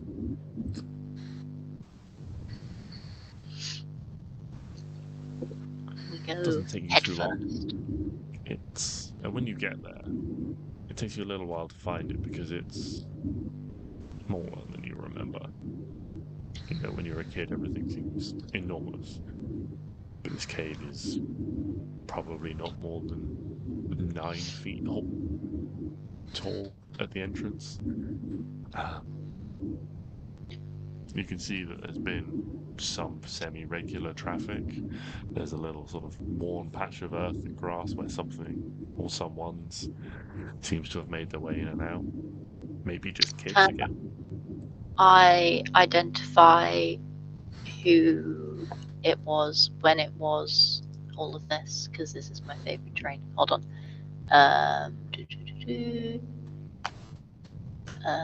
When tracking creatures, you learn their exact number, their size, and how long ago they passed through the area. Okay, yeah, make another survival check.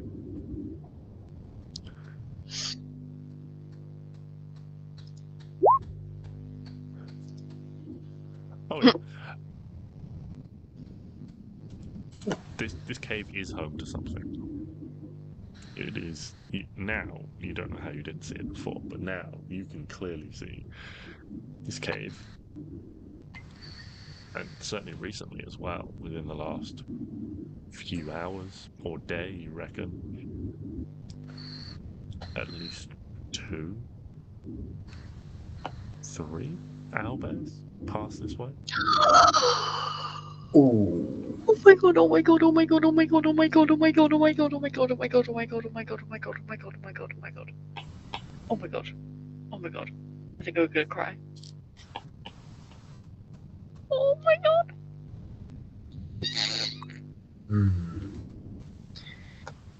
Owlbears. Is there any baby ones? I know the sizes. It's harder to tell because they are lighter. They don't leave as heavy an impression. But it's definitely some sort of chick, cub, chub. Sure. I love owlbears so much. Oh my god. Okay. Oh. I want to say hello to them. I precast to speak with animals. I'm too excited. Okay. You can't speak with animals. And then I'm guessing you Yes. make your way. Oh yes. Hey everyone. There is an owlbear or 3 in here. I'm sorry. I must commune with the nature. It's okay. It's quite nice to get back to our regular scheduled program of communing with random things. Nice. Okay. Yeah, you make your way into the cave, and the roof kind of slopes down quite quickly. It becomes, you imagine there's not a lot of space in here. But enough for you to walk standing up at least. And as you remember, the cave turns and kind of opens out a little bit after it turns to the corner. And leads sort of down and back into the earth. yeah, as it does so now with your expert eyes, you can see the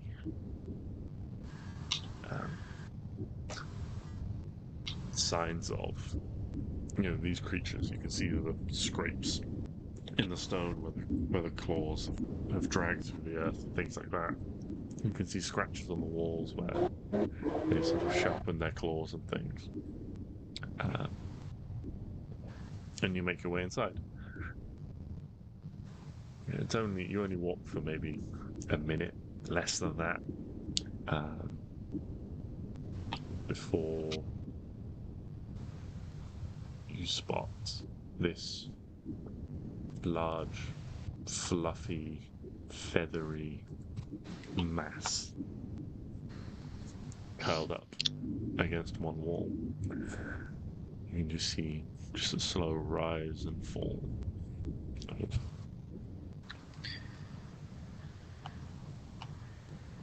Is there just one? There's just one there that you see that looks like immediately.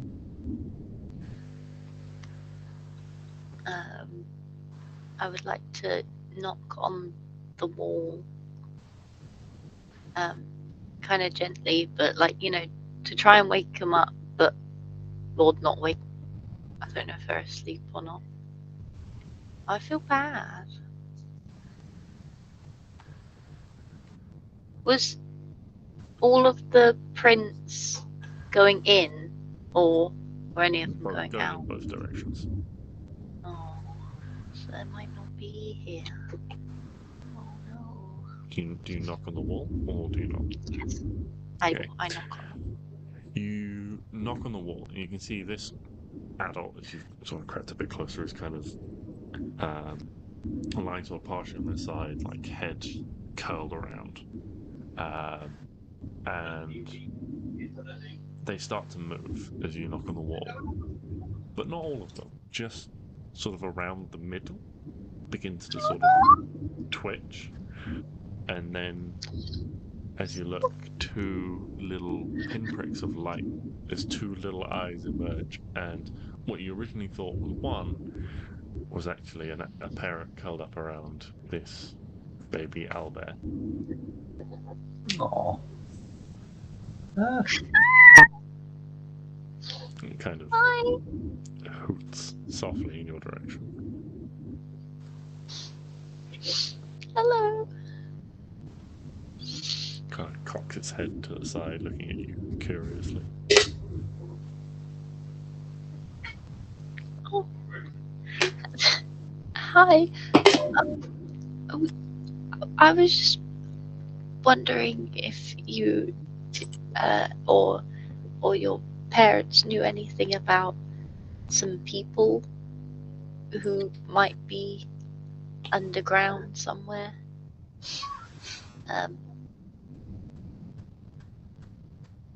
This little cub kind of stands up and pads its way a few steps sort of tentatively towards you, kind of turns and looks at its parent kind of as they're sleeping, and turns and sort of looks back at you and kind of lifts its beak as if it's trying to sort of sniff you out.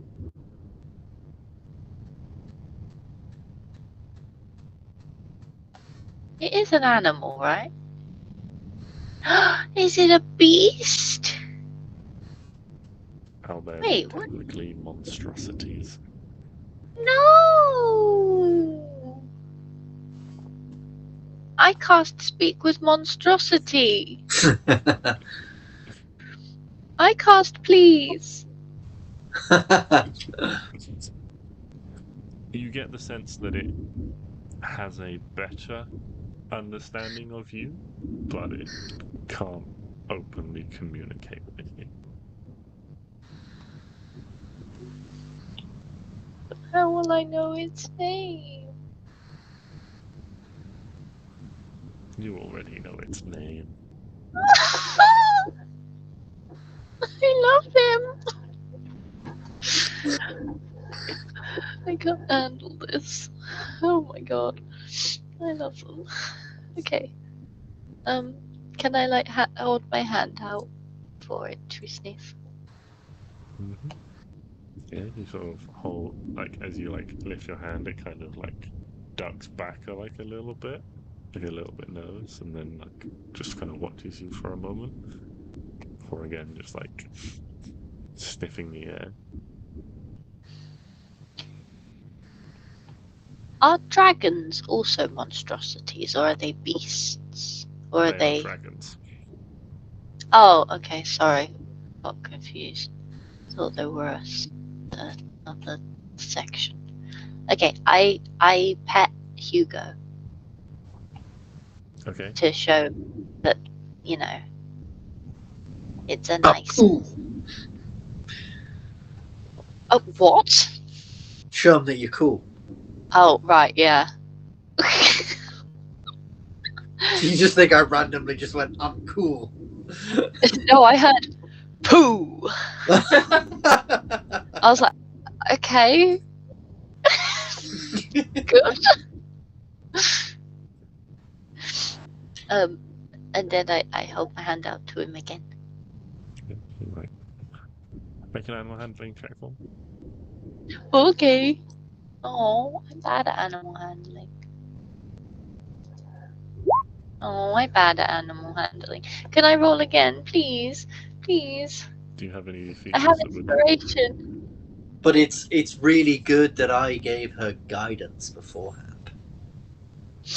Do you have any features that would give you advantage with this? Love. I think you have something. I don't. Alright, didn't you get a feature ages ago where you just get like advantage on animal handling checks for certain things? I think you have advantage on checks for creatures I that have you are, animal friend. that you are familiar with.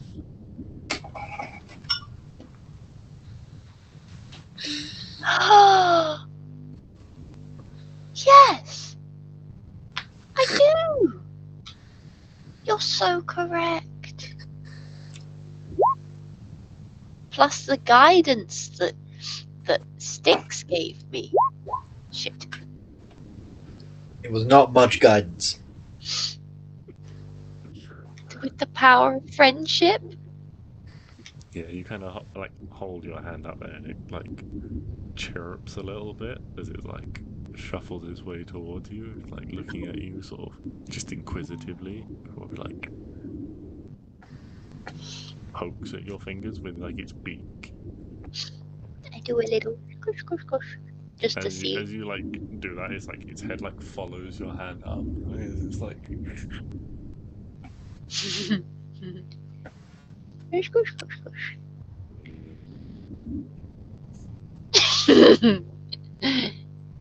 I pet them both at the same time. 2 hands for a reason. Achievement. yeah. Okay, I have good time. I'm having a nice time. Whilst she's investigating that, and doing that, can I see? Actually, no, never mind. I imagine Stix would probably like go to look outside and see if there's. Actually, yeah, there was a fairly decent group of them. It was a couple of days ago, so the DC might be quite high. But can I maybe like take a look around and see if there are any tracks of larger groups of individuals in and around this area? Yeah, you can make a survival check. Try and find any sort of tracks and things like that. Yeah. Let me take a look. My character sheet and my whole thing's closed really randomly, so let's load this all up. Let's load this all back.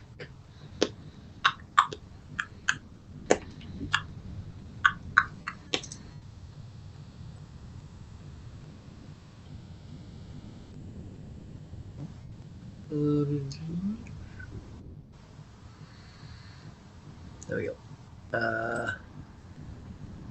Survival. You know what?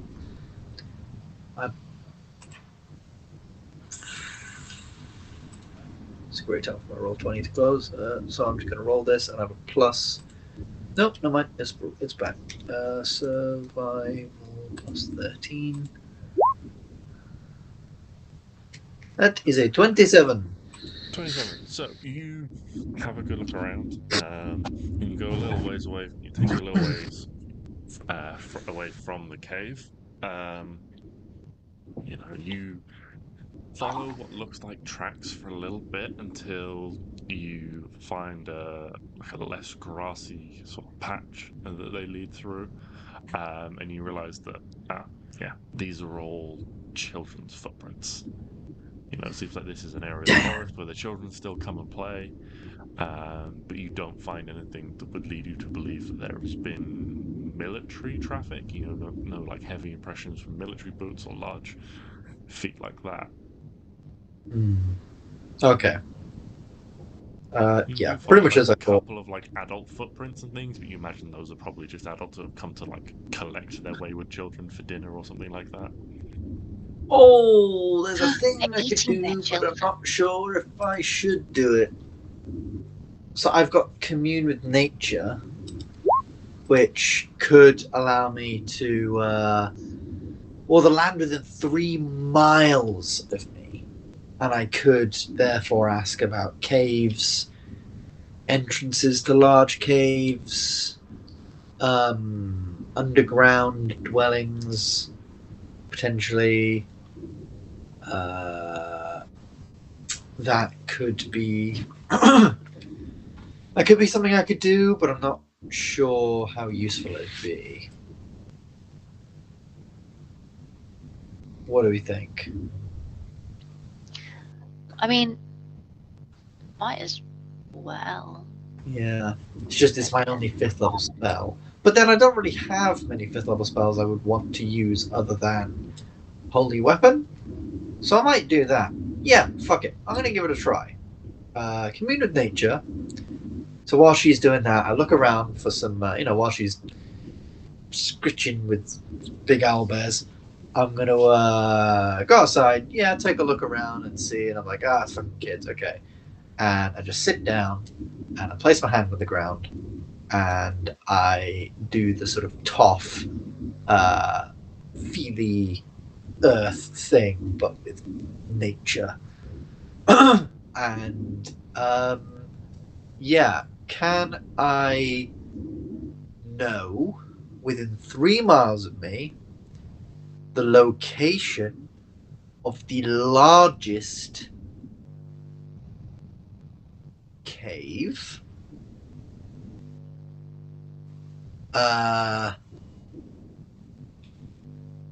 Dungeons and towns. Instantly gain the knowledge of up to 3 facts about trust in the following subjects: terrain, bodies of water, minerals, plants, safe feeds, and these abilities, for example. Largest cave.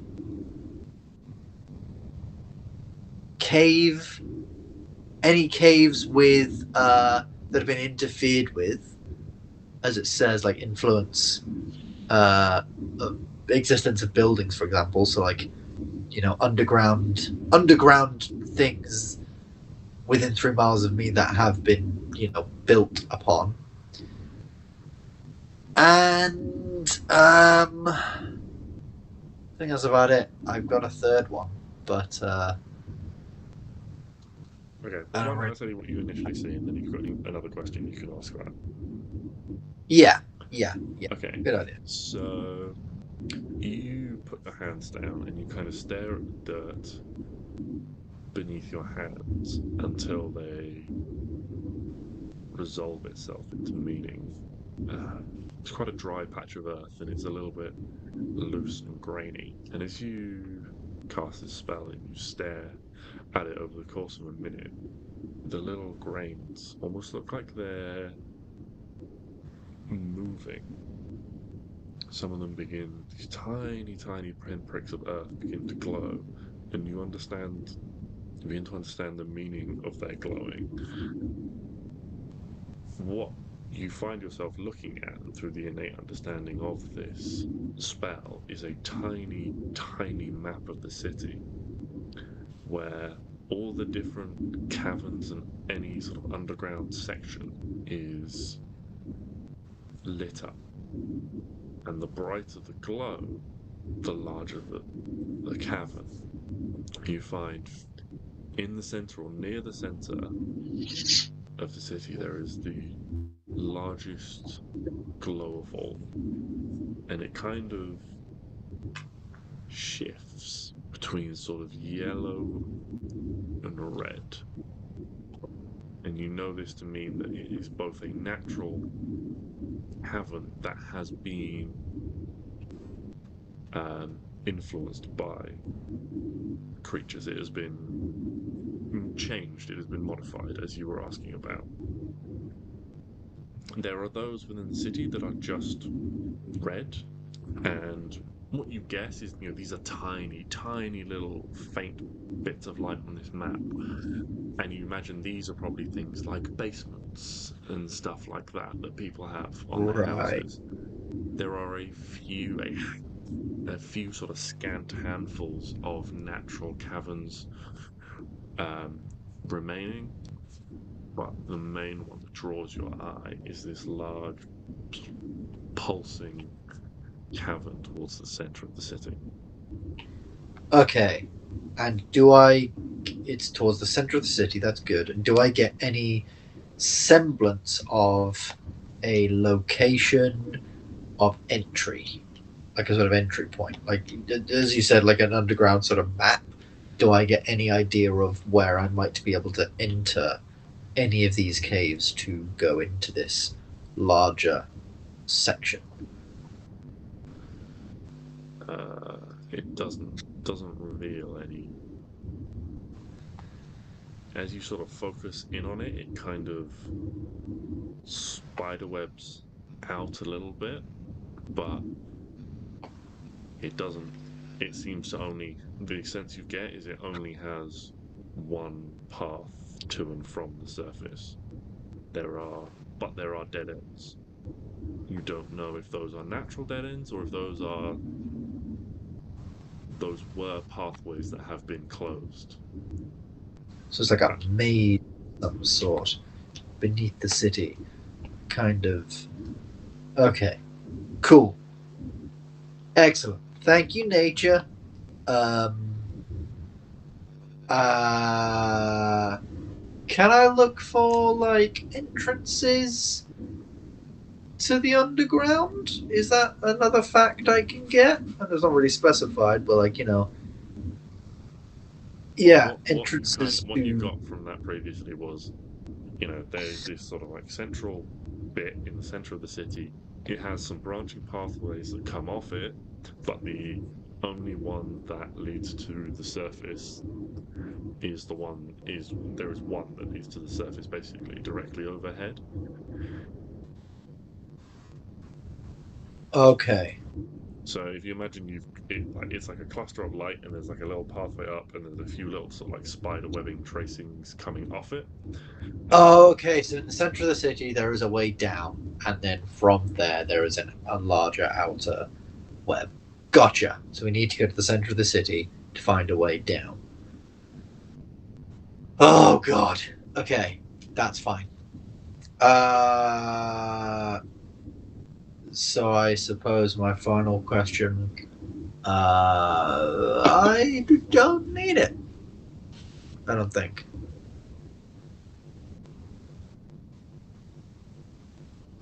Okay. Yeah, I might as well just ask, like, the locate any powerful Fae, Fiends, Celestials, anything like that, any exceptionally powerful entities.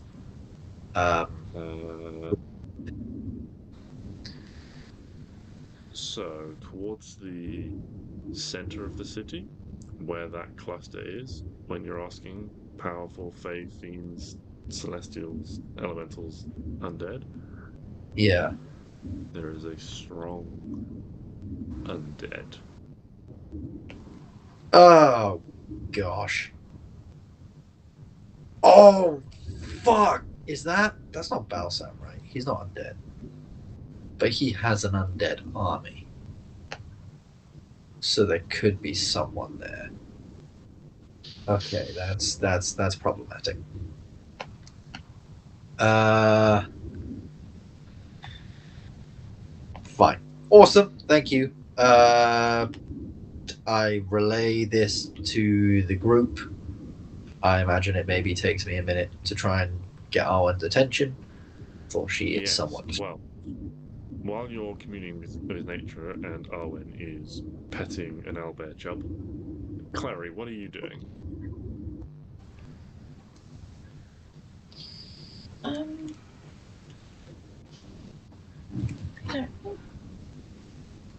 know. Pet owlbears does sound fun, yeah. I would like to pet owlbears too. Okay, yeah, no, that's absolutely fine.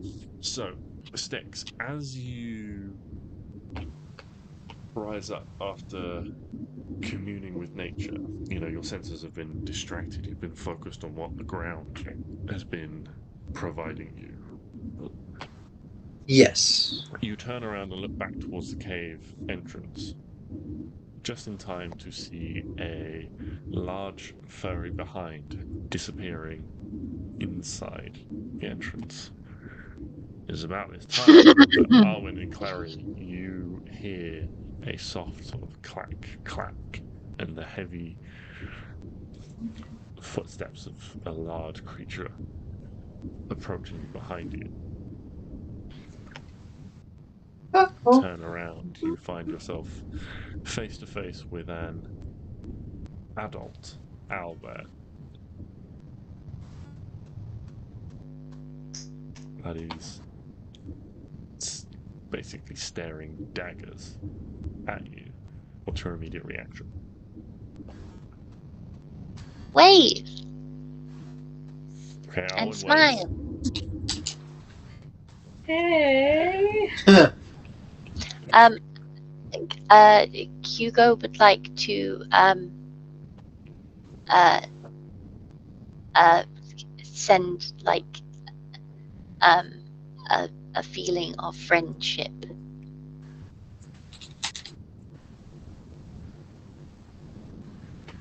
Okay. Or a image of a smiley face. Okay. A smiley owl face. Okay. Make a persuasion check on Hugo's behalf. I'm gonna say with disadvantage due to your proximity to its cub. Persuasion.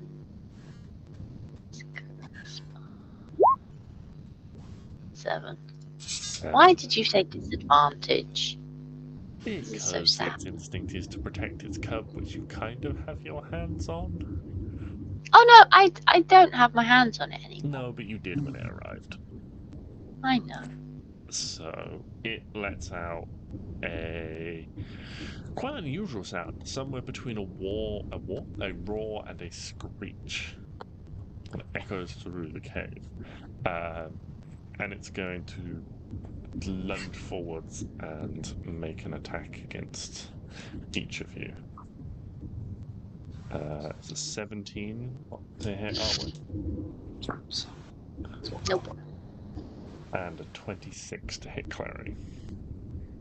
Ooh! That's not very nice. Okay. So Arwen, you dodge out the way. Klari, you're a little bit slower to react, and you take 14 slashing damage as this claw rends down towards you. At the sound of this screeching roar, you hear the other owlbear behind you, like jerking awake and making noise as well, and the little cub runs back towards its previously sleeping parent. Stix, you certainly hear this disgruntled roaring coming from inside the cave. What would any of you like to do? I would like to cast invisibility on me, Klari, and Hugo. Okay, you cast invisibility and the three of you disappear. which does seem to somewhat confuse the owlbear. And it kind of like walks forwards and kind of like swats rather than claws at the air. Stix is like, oh, for fuck's sake, and runs in. He doesn't pull out his, because Stix, if you remember, has an owlbear plushie, so he also really loves owlbears. So he doesn't pull out any weapons, but he does put his shield out, and he rushes on in, and he sort of, rushes on in. I suppose sees that Arwen and Klari aren't there anymore. Goes, what the fuck? What did they? Shit, guys! Can Hugo nudge his leg? Not doing any damage or attacking. Whose leg? Stix's. Yeah, so you guys try and like maneuver around one of the owlbears, and to like get that talk closest to the entrance. Mm-hmm. Okay. Yeah, can you all make stealth checks with advantage? I imagine you all nail this, but just in case anyone does roll a 1.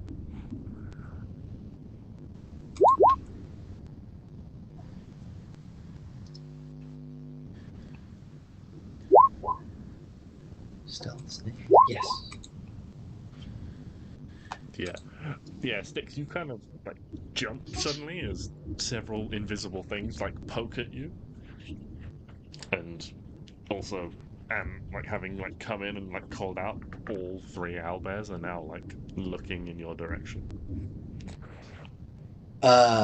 Shit. And Stix sort of feels that nudge. I guess can feel, it's like, it's not like a nudge of, it's in the open. It's probably somewhere. Oh, right, shit. Okay, gotta go. Bye, Elbez. And then I run off. And I.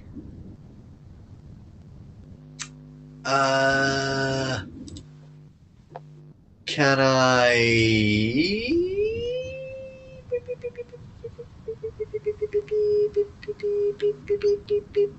Don't do anything. Just run. Just run. Yeah, apparently. I was trying to think if I had any spells, but no, I don't really have any. Anything amazing I could do right now, so I just run out of there and, yes, try not to... Okay. What are the rest of you doing? Unfortunately leaving. Okay, you all dash out of there. You're kind of like, you're pursued maybe sort of 50, 100 yards through the trees before the owlbear kind of, feels like it's done its job and chased you off out of its territory. How am I supposed to befriend an owlbear? The internet isn't telling me. Well, what you have to do is you have to remove the parents from the situation and raise No! the cub as your own. I can't do that. That's mean. Or find an egg. An egg? Yeah. The owlbears lay eggs? I don't know. Sure, why not? Now I'm gonna. They do, but they lay really huge eggs. Yeah, but they've got bare butts. What do you mean they've got bare butts? Well, Yeah, exactly I what reckon said. they give birth to an egg, and then they. Oh my god, they do lay eggs. Aha! I thought they had the body anatomy of a bear, that they would just give birth to a baby. Yeah, exactly. Oh yeah, they do lay eggs. According to D&D, they lay eggs. So. Like stealing an owlbear egg is not really That's- stealing a cub. You I can't. mean, it hasn't got to know, parents haven't got to know that one yet. No, but that's I'm sure they're still quite attached to the head. we can't. I mean, that's Ben talking, not Stix talking. I have to make that very clear.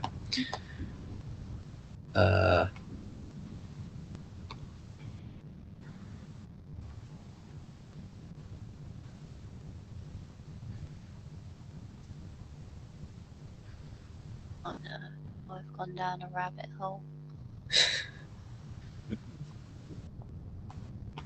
Arwen trips and falls into Wonderland. She's Do late. side quest. She's late for a very important date. She's late for tea. Okay. When we're like out of the way. Oh, and trips and falls into Wonderland, and somehow ends up in our world now. Oh no. Has a whole adventure, and comes back to our world. Oh, comes back to the D&D world with a gun. A gun and a single hand grenade. Hell yeah. I got plans now. He's not saying no. I didn't think I had to. Where would you like to adventure to now? Well, Well, using the hand grenade you've got, because Jojo Stelton said no, we blow we a could- hole in the We floor. could blow a hole into the. No, you can't blow a hole into the ground with a hand grenade. That's silly. But That's not D&D. That's just a little silly. Okay, I'll ask Stix. okay, Well- yes. So I relay the information that nature gave me, and say yeah. So it seems like in the middle of the city is the way down. However, there's also some powerful undead over there. Would I remember what if Thalmiel Glace lives in the middle of the city? You probably would remember that. Yes, there is a large building in the middle of the city where the Glace family lives, because that's probably where you were taken for your hearing, as it were. Okay. Well, we're about to go to her house, I guess. Yippee! Woo! Okay.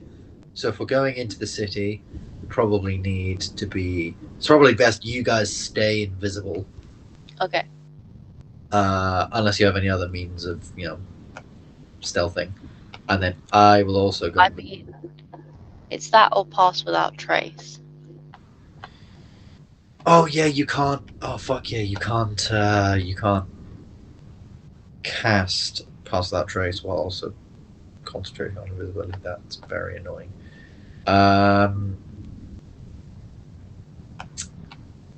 Fuck. Okay. I mean, how long would it take to get into the middle of the city? Like, Well, it's supposedly within 3 miles, yeah, like but 20 minutes, half an hour to walk that far. So by the time we get there, we'll only have 20 minutes left of invisibility anyway. Oh no, wait. Yeah. Yeah, we'll only have 20 minutes left. okay.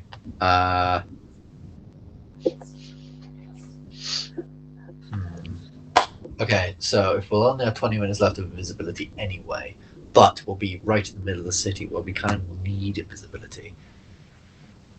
I have 2 potions, so I could take one now and obviously go invisible myself and wander on it. Then, with you guys. Then, Yeah. when we get into the city, We'll do a Baldur's Gate. We'll all get in a big circle, throw the potion on the ground, affect all of us, win. No, we'll. I mean, you've got invisibility, don't you? Spell? Do you not? Really thought. Oh, I thought you did. Oh, you must have switched it out. I've never had it. Really? I haven't. Oh, Read it. yeah. Suppose you don't do.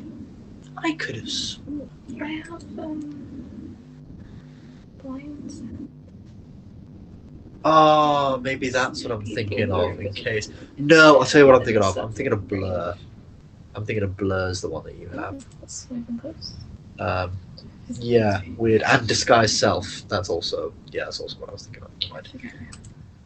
So, yeah, if we use invisibility, and then, I mean, what level was it to cast invisibility on you guys?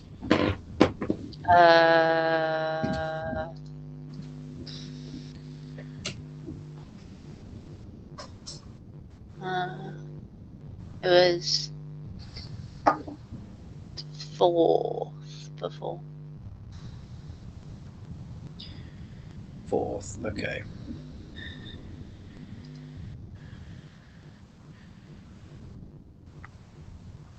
I mean, could you spare another one of those to keep you invisible for another little while? Just me or everyone? Well, it'd be all of you, because I've got another potion, so I could potentially just drink that again. I mean, you don't have to drink the potion until we're like in the middle of the city. Yeah, no, I can. Because Yeah, no one knows you. yeah. But I'm slightly worried that people have sort of told people what we look like, or keep an eye out on these people. We're pretty, I imagine we're probably like wanted here. No. Don't take my thing. I'm the only one that's allowed to be wanted here. My backstory you're stealing. I wouldn't dream of it.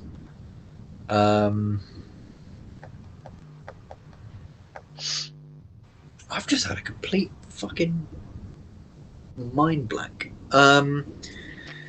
So we all go into the city. Yeah, let's all go into the city. When we get near the main bit, I guess re-up invisibility or whatever. Yeah. And we'll take it from there. Are you taking a potion now? I will. I will abstain from taking a potion right now, and maybe save it for when we're a little bit closer, because maybe these potions could be useful in some other scenarios when we're underground. Yeah, because then you can take one, Klari can take one. I've got one. Yeah. And I've got the spells. Yes. So I can give one to Hugo.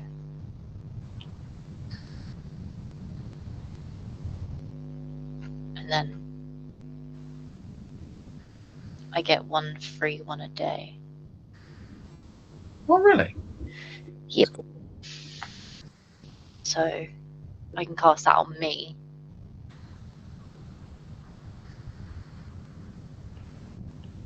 Yeah. Very nice. Okay. I think we have the makings of a plan. Perfect.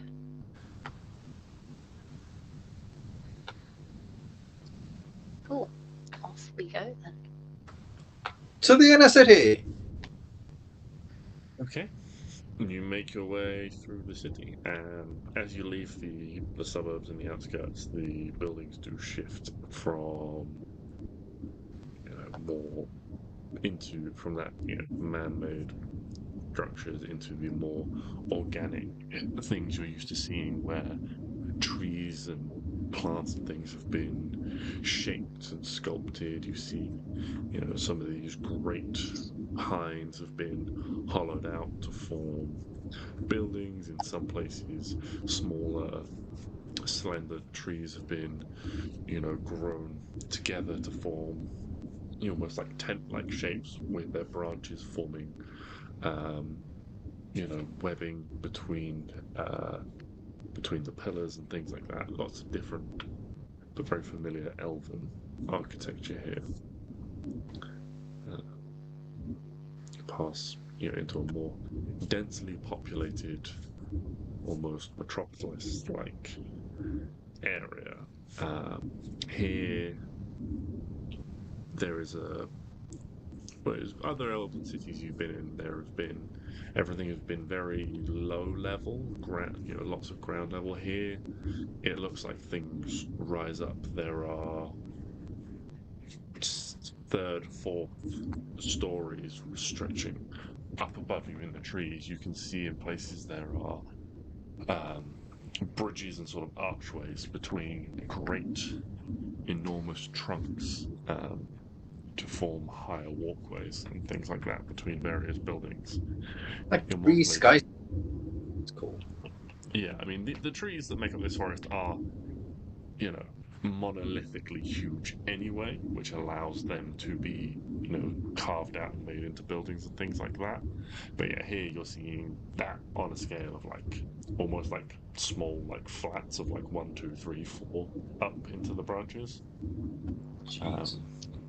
You can see a place where there are trees and their branches have been grown over at maybe 15, 20 feet in the air to form a large platform, and you can see people are sort of stood up on there walking around. You can see tables and things. It's almost like a little mezzanine garden, and then underneath there's another little garden sort of crowded in shade. It's got a little pond and little glowing mushrooms and things in this sort of permanently shrouded area of darkness. So you've got the two sort of contrasting areas, both deliberately created, the light and the area above, and the more fungusy and that sort of thing below. But you make your way through the city, guided mostly by instinct and a little bit by Arwen's memory, although you don't have many memories, or many good memories anyway, of the city proper. Arwen, you and your mother tended to stay on the outskirts. Generally, you'd sometimes pop out for things together, shopping trips and stuff, but it was rare, unless something was sort of going on, or that you were maybe it was a treat to take you out to the theatre or something like that. It's rare you'd penetrate this far into the city proper. But guided by instinct and this sort of the general haphazard layout, keeping your direction relatively on track, you make your way through until, through the trees, you do spot what is unmistakably the building that you are looking for. Or rather, almost buildings, as it were. There is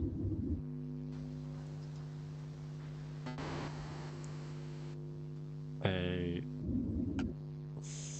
large singular structure in its center.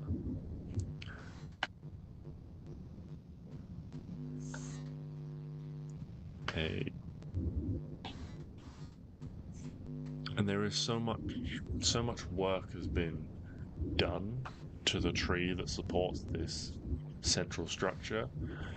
It can only be the work of dozens, hundreds of years worth of magical architectural planning to grow and shape the wood into this sort of living building that you see.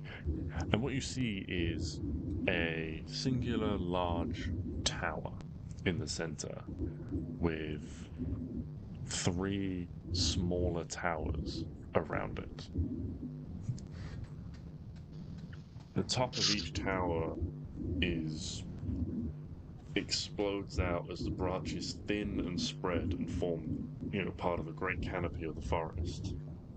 But in between, you also see these wooden bridges that stretch out between the lower levels of the tower, connecting them back and forwards towards each other.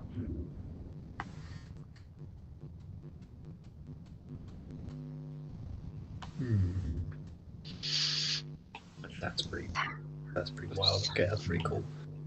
The towers themselves kind of stand apart. There is a space around them. Looking up, you can almost see there is a ringed gap in the canopy where these four buildings sit in the center of this circle and form a canopy of their own, but there is a separation between them. There is a line of separation you imagine can only be artificially maintained through cultivation or magic. That there's this split, this void between the towers and the rest of the city that surrounds it. So, is there a fence or a wall? There is no barrier. There's no like mighty like wall of stakes or anything like that. The three towers are just there. You can see that guards stand at the doors to each of the towers, and you can see on some of the levels above, as you take the time to watch, you see as well guards sort of patrolling between the various towers. You watch one as he walks across one bridge, disappears for a few moments, and you see him emerge a minute or so later and come down and walk across a different bridge. So, if we all do our potions now, / invisibilityings. Yep. Re-up. I take a potion, or I take my second potion of invisibility. No, I take my first potion of invisibility because I was just walking through the city. Au naturel. So, look. Yummy. And then It's like June berries.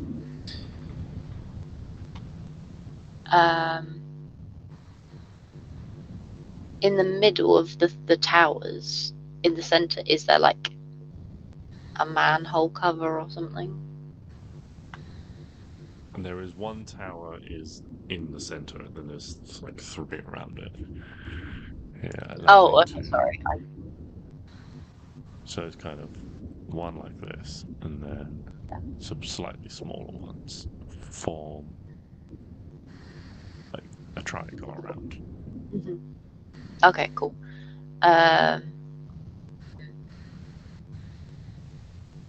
They call it the Triforce Tower.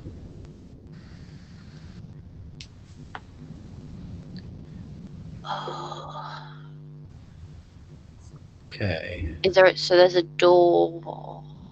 Is there windows?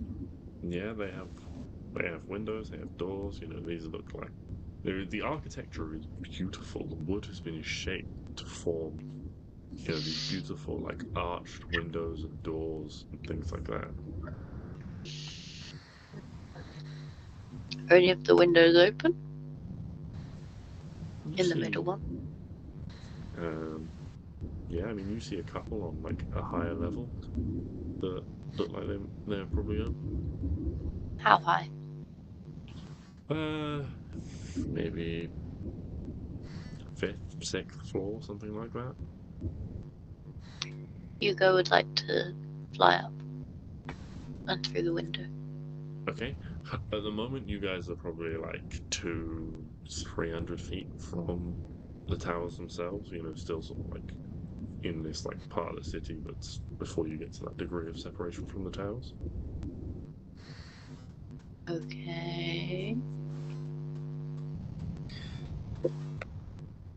Okay, so I think just because of fucking sod's law, the entrance is probably, and because the entrance is quite big, I feel like the entrance is probably inside somewhere. Probably gonna be some big elevator, or like with Uxin's place, is probably like a big sort of drop in the middle. or whatever. So we need some kind of plan for how we're going to get into these towers. Because if we're on the outside, there's lots of towers around. I mean, obviously we're invisible, so we could just waltz on in. Try that. See if that works. But I don't know. What are we thinking? Well, Hugo fly up and go in through the window. He go downstairs, like knock on the door or something to get the guards outside to open the door. Yeah, couldn't hurt to try it. I worry, slightly worried for Hugo going in on his own, but none of us can go with him, so yeah, fuck it. That might be a good idea. Yeah. I mean, he's not doing anything. He's invisible.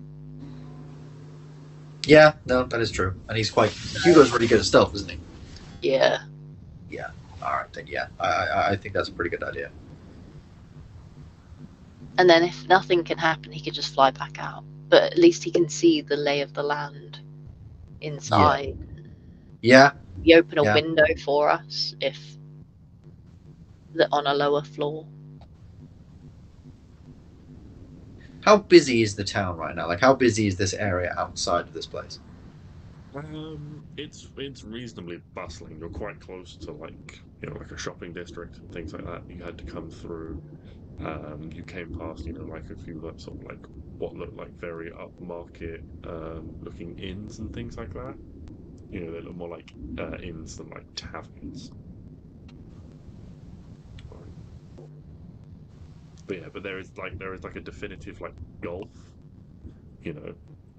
between there is like a no man's land between the tower and the rest of the city. But it's like in the middle, so it's like all around, and you're not sure whether that's like a social thing or whether there's a physical like thing that prevents people or anything like that at the moment. It might just be like it's not okay to approach. Yeah.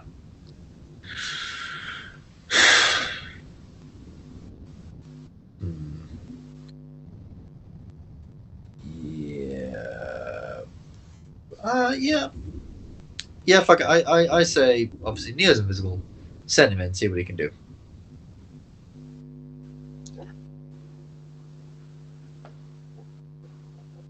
We'll try.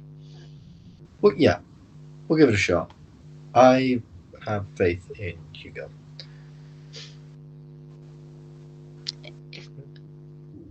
He's going to get zapped by some sort of force field, and then he's not going to be invisible anymore, and JJ is going to shoot him down, and I'm going to cry. Well, do we have a plan if anything does happen to Hugo while he's inside? Does he have... Ooh! I have an idea. Can I take off my Dimension Door cloak? Because it doesn't need attuning to. And Hugo is quite a smart guy. You've seen me use it quite a lot.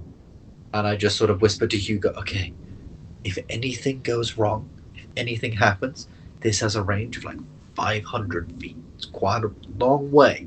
I think in my head, 500 feet, like, that distance that I've covered before. And that he's seen me cover before. You just think about that place, and you think about, like, just being there, and you'll just, poof, be there. But you only get this once. And I just tie my Dimension Door cloak, which I've been tying around myself, it's just like a sash, and I tie it around his little neck so it looks like he's got a cape. But it's obviously, now he's wearing it, so it becomes invisible. It was invisible on me anyway.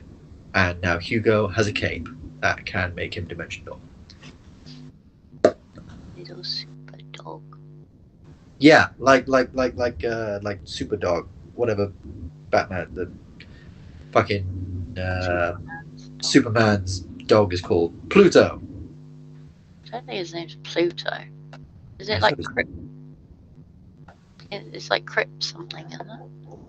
Surely he wouldn't name his dog after the thing that could kill him. Feels like a. Actually, no. That is something Superman would do because he's a douche.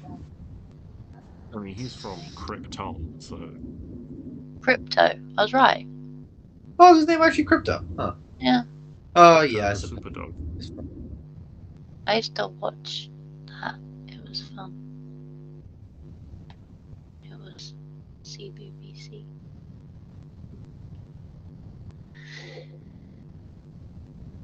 Yeah. So if anything, goes wrong, last resort, you use that. You go and get GTFO. Cool.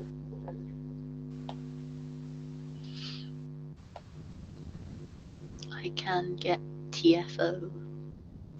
Get the F to the O. Skadoosh.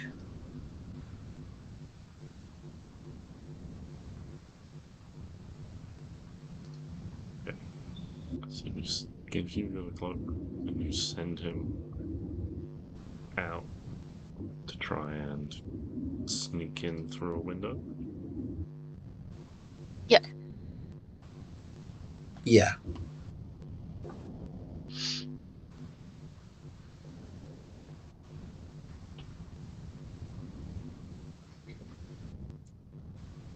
So Hugo takes off. None of you can see him now. He is invisible. I imagine you've been, keeping close by, sort of holding hands, holding onto clothes and things like that until this point. Yeah. And Hugo disappears. He leaves the group. And he heads off towards the window you've pointed out.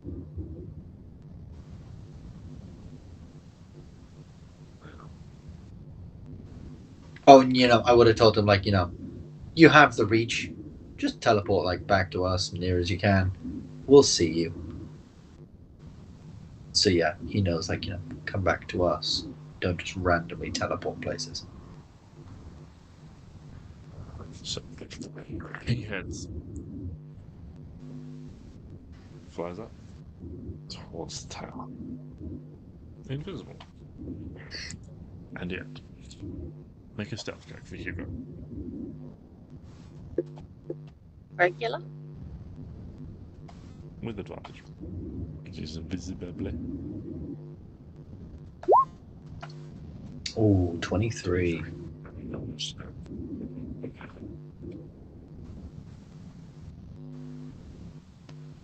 He flies towards this high up open window.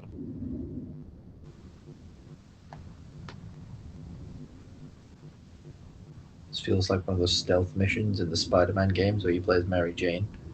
Hugo's got to conveniently knock over things so that guards will move out of the way of the door. Stuff like that. Hugo approaches the window. As he does so, the window it's not wide open, it's just ajar. So he lands quietly on the side of the building. There is a very, very quiet noise as he tries to softly claw into the side of the building to grip on. There's a slight cracking of wood, but almost imperceptible, along with a gentle waft of his wings. Snakes his head out and he noses towards the window. Inside, he sees a bedroom. There is an elf going around. At the moment, she seems to be straightening the pillows on the bed, pulling up the covers. As she moves, she stacks a few things on a tray, moves it over from one side of the bed to the other, goes around, and there's some furniture in the room. She straightens chairs and things like that. She seems to be tidying up the room. What would you like Hugo to do? Go in.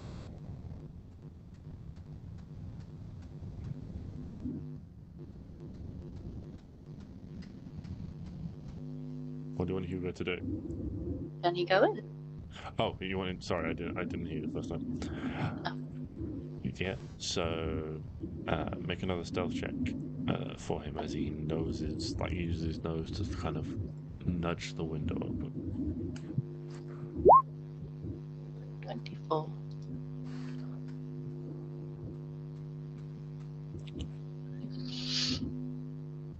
Nudges open the window. A slight breeze from the open window ruffles the curtains, but at this point in time, the maid doesn't seem to notice. And he's able to squeeze his way in, dropping down onto soft plush carpet on the inside.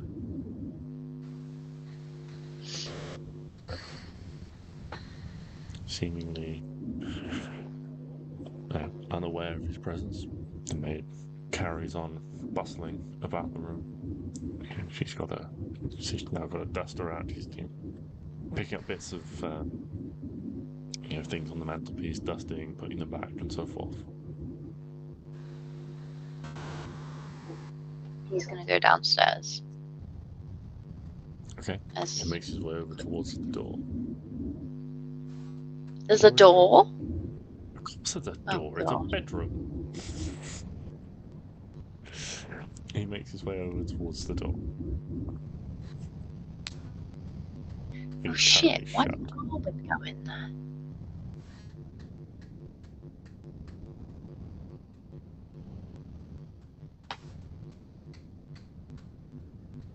Yeah, I didn't think that through. For some reason, I imagined tower, and I thought of just a big spiral staircase going all the way down.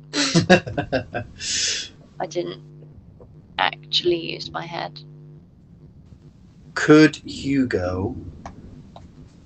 Because when Hugo does his mind speaking, is it like innately obvious to people that he is speaking in their mind? Like that someone is speaking in their mind, or to the unobservant individual, would they just be like, "Oh, weird images in my head"? I mean, that would probably freak people out more. There is certainly an awareness of a presence exerting itself upon them. Because I was thinking, could Hugo like freak this woman out and get her to leave, and I mean, therefore she open the door and run away? People have the ability to try and shut it out if they wish to. And if Hugo is unfamiliar with a target, it's harder for him to get in. But it's also harder for him to do multiple. Like when because he's familiar with all of you, he can communicate with all of you simultaneously. But if he has to do it with someone new, it is harder for him to. It almost becomes a private conversation because he has to focus more on that individual because their mind is alien to his. Right. But he could try something like that.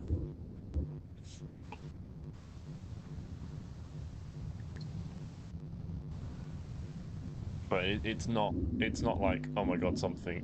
It's like someone is communicating with me. Could he send an image of a door opening? To the woman, Yeah. the maid.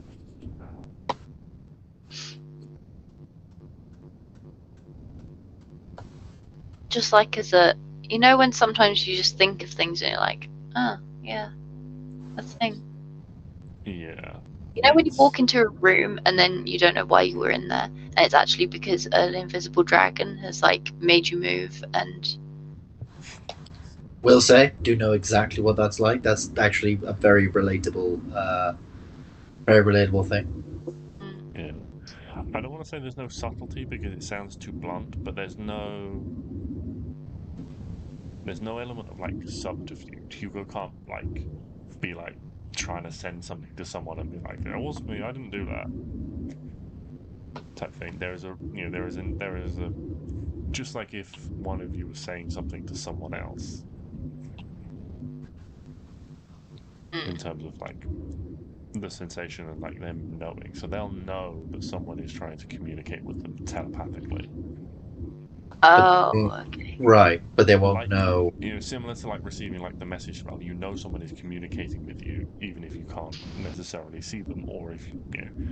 I mean, message, you just have to see your target. So someone could sit across a bar and be like, "You're a dick," in your head, and you'd know someone was doing it, but you wouldn't necessarily know who they were or where they were. Okay, so if can he kind of open the door very slightly when she's looking away? Yeah, you can try. Be a dexterity check, Hugo, to try and do it. And yeah, just for the fun of it, is he trying to do it with his little claws or his little jaws? Claws. Claws. Little claws. Okay. Yeah. His jaws will melt it. Oh, Okay. So jaws. Hugo goes up to the door, and he stretches out a little claw, trying to reach for the handle, but it's not like a door handle; it's like a door knob. So he's struggling to get like a purchase on it, and with his claws, without like without basically giving himself away. So he tries to like grip it, but as he starts to turn, his little claws kind of just scratch on the metal and make like the tiniest little squeak, and he like quickly like takes his claw off. Maybe he's left-handed. Try again.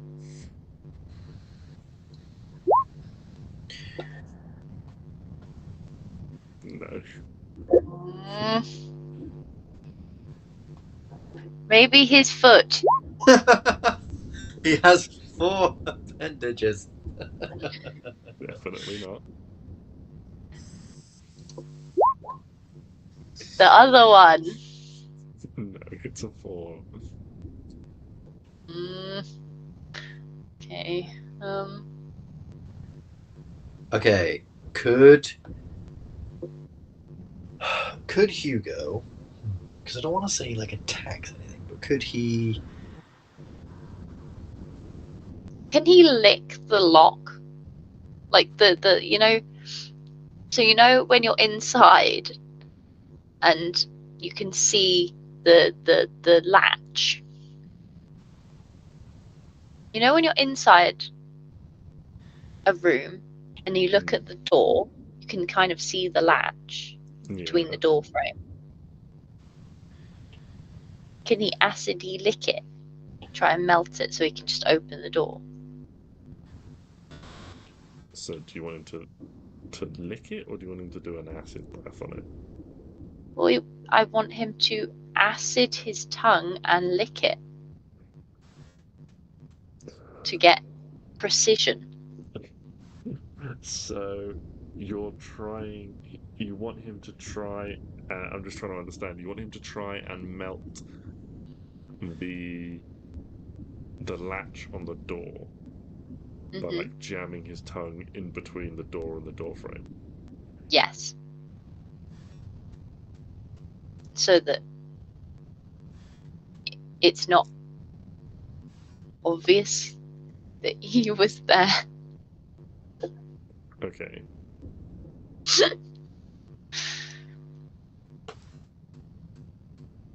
Or could he?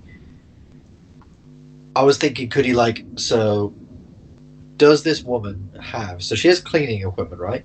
Does she have like a dustpan and brush? Yeah, there's like a few things you can see. Like they've sort of been propped up on one side of the bed. You know, there's like a broom and things like that, and like there's the tray that's got like a that looks like it's got the remnants of someone's breakfast on it and stuff like that. Jojo, that was a situation where you were meant to say no. She doesn't have a dustpan and brush. Let's redo that over. Does she have a dustpan and brush? Unfortunately, I've already said it now. Ah! Does she have any bleach or other supplies for cleaning up mess? No. You would imagine Oh, something on like the this. floor. If there was like stains and things, they would probably just go with like a bucket of soapy water.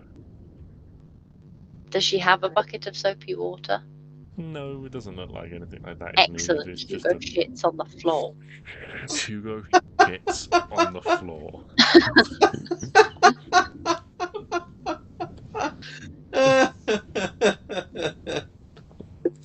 I'm That'll just do trying to it. work That'll.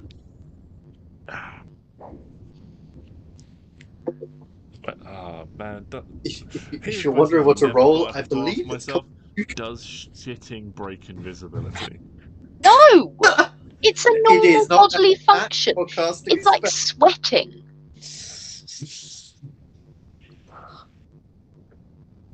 Okay. Depends how badly he needed it at the time. Given where he is, he's probably breaking himself, so probably comes quite easily. Right. So, Hugo next to the door? No, like in the middle of the room.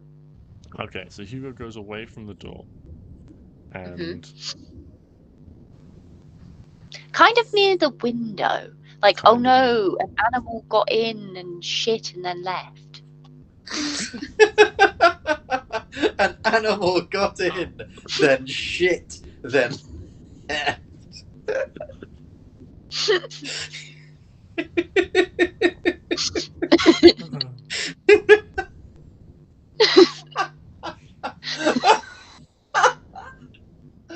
Oh, I don't know why that's so funny to me. Just the thought of an animal coming in. Doing like a fucking...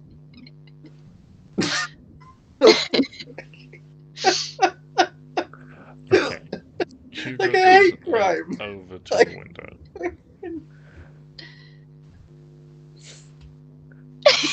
Oh my And fucking... begins to shit.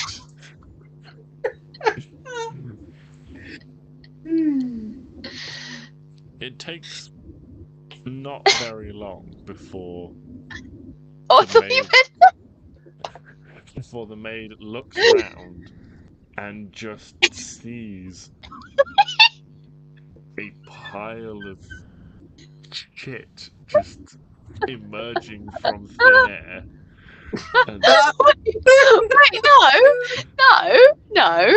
I haven't rolled any sort of. She's busy cleaning. She can't hear it. she can smell it. Is the issue. He only does a little. Also, like, let's be real. That's not a quiet ordeal. Hugo has a very bacon-rich diet, I'm imagining, with Arwen. Lots of red meat. That is going to be one pungent turd. Yeah, red meat like hearty biscuits for being on the road. Yeah, That's not.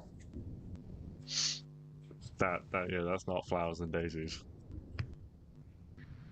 I mean, all I wanted to do is open the bloody door. Oh yeah, she's gonna open the door because when she looks around and sees a shit emerging from thin air, she screams at the top of her lungs, throws her duster in the air, and like proper comically like, and runs to the door, throws it open, and just screams, "Shitting ghost! Shitting ghost!" As she runs down the corridor. So the door is now open. Oh, Hugo would like to Good job, trot Hugo. over to the door like this. Hugo levels up. Yes. +1 in shitting. Can I put that on the character sheet? Hugo gets +1 in shitting. Jesus Christ. Well, that backfired. Boom. But Hugo is now out of the room into the corridor. he'd like to go downstairs. Yeah, I think we'll pick things up next week as Hugo makes his way down the stairs. Left us on such a cliffhanger. I mean, did he wipe? Of course. There's a nice carpet in there. Just pulling himself along the carpet.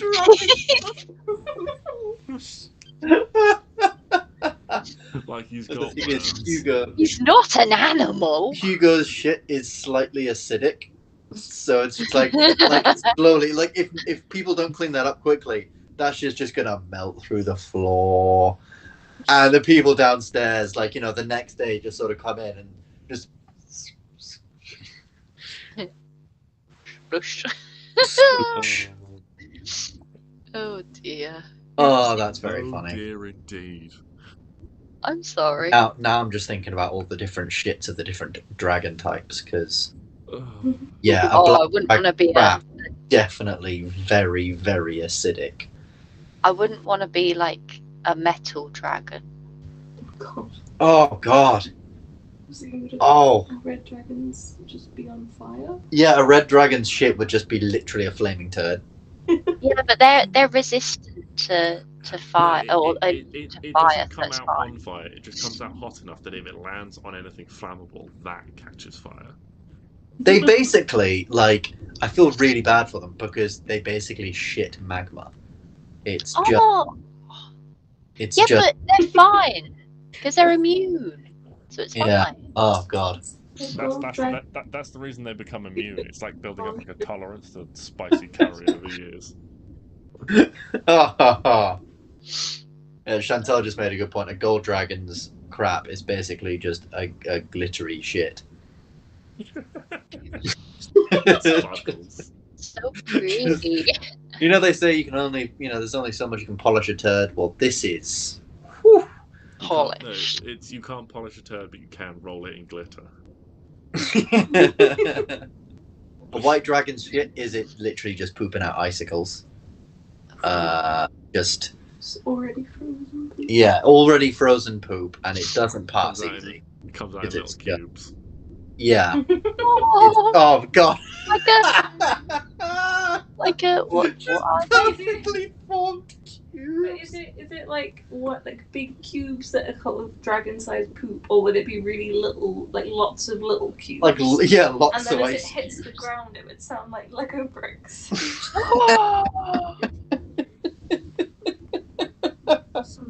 Oh my god.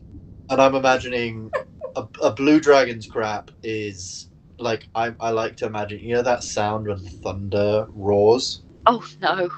So when they do it, it's like a fucking storm's going on. So we're like,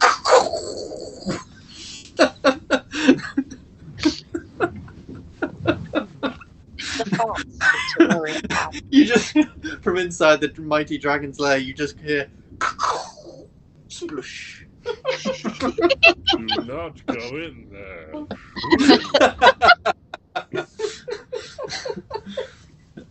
The dragon just comes out with like a newspaper underneath his wing, like 6 adventurers are lined up outside. It's like, I would leave that 5 minutes if I were you.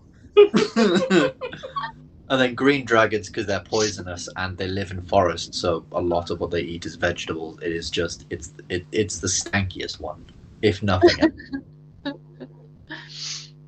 Oh dear. There's all the dragon's shits, guys. We did good work there, I think. Important. Im- Right there. Important D&D lore. Well, you know what? The next time I run a campaign, I'm definitely going to have some dragon shit just somewhere on the way to its lair, so that someone can do the Jeff Goldblum thing that they do in Jurassic Park, and they look at it like, that's one.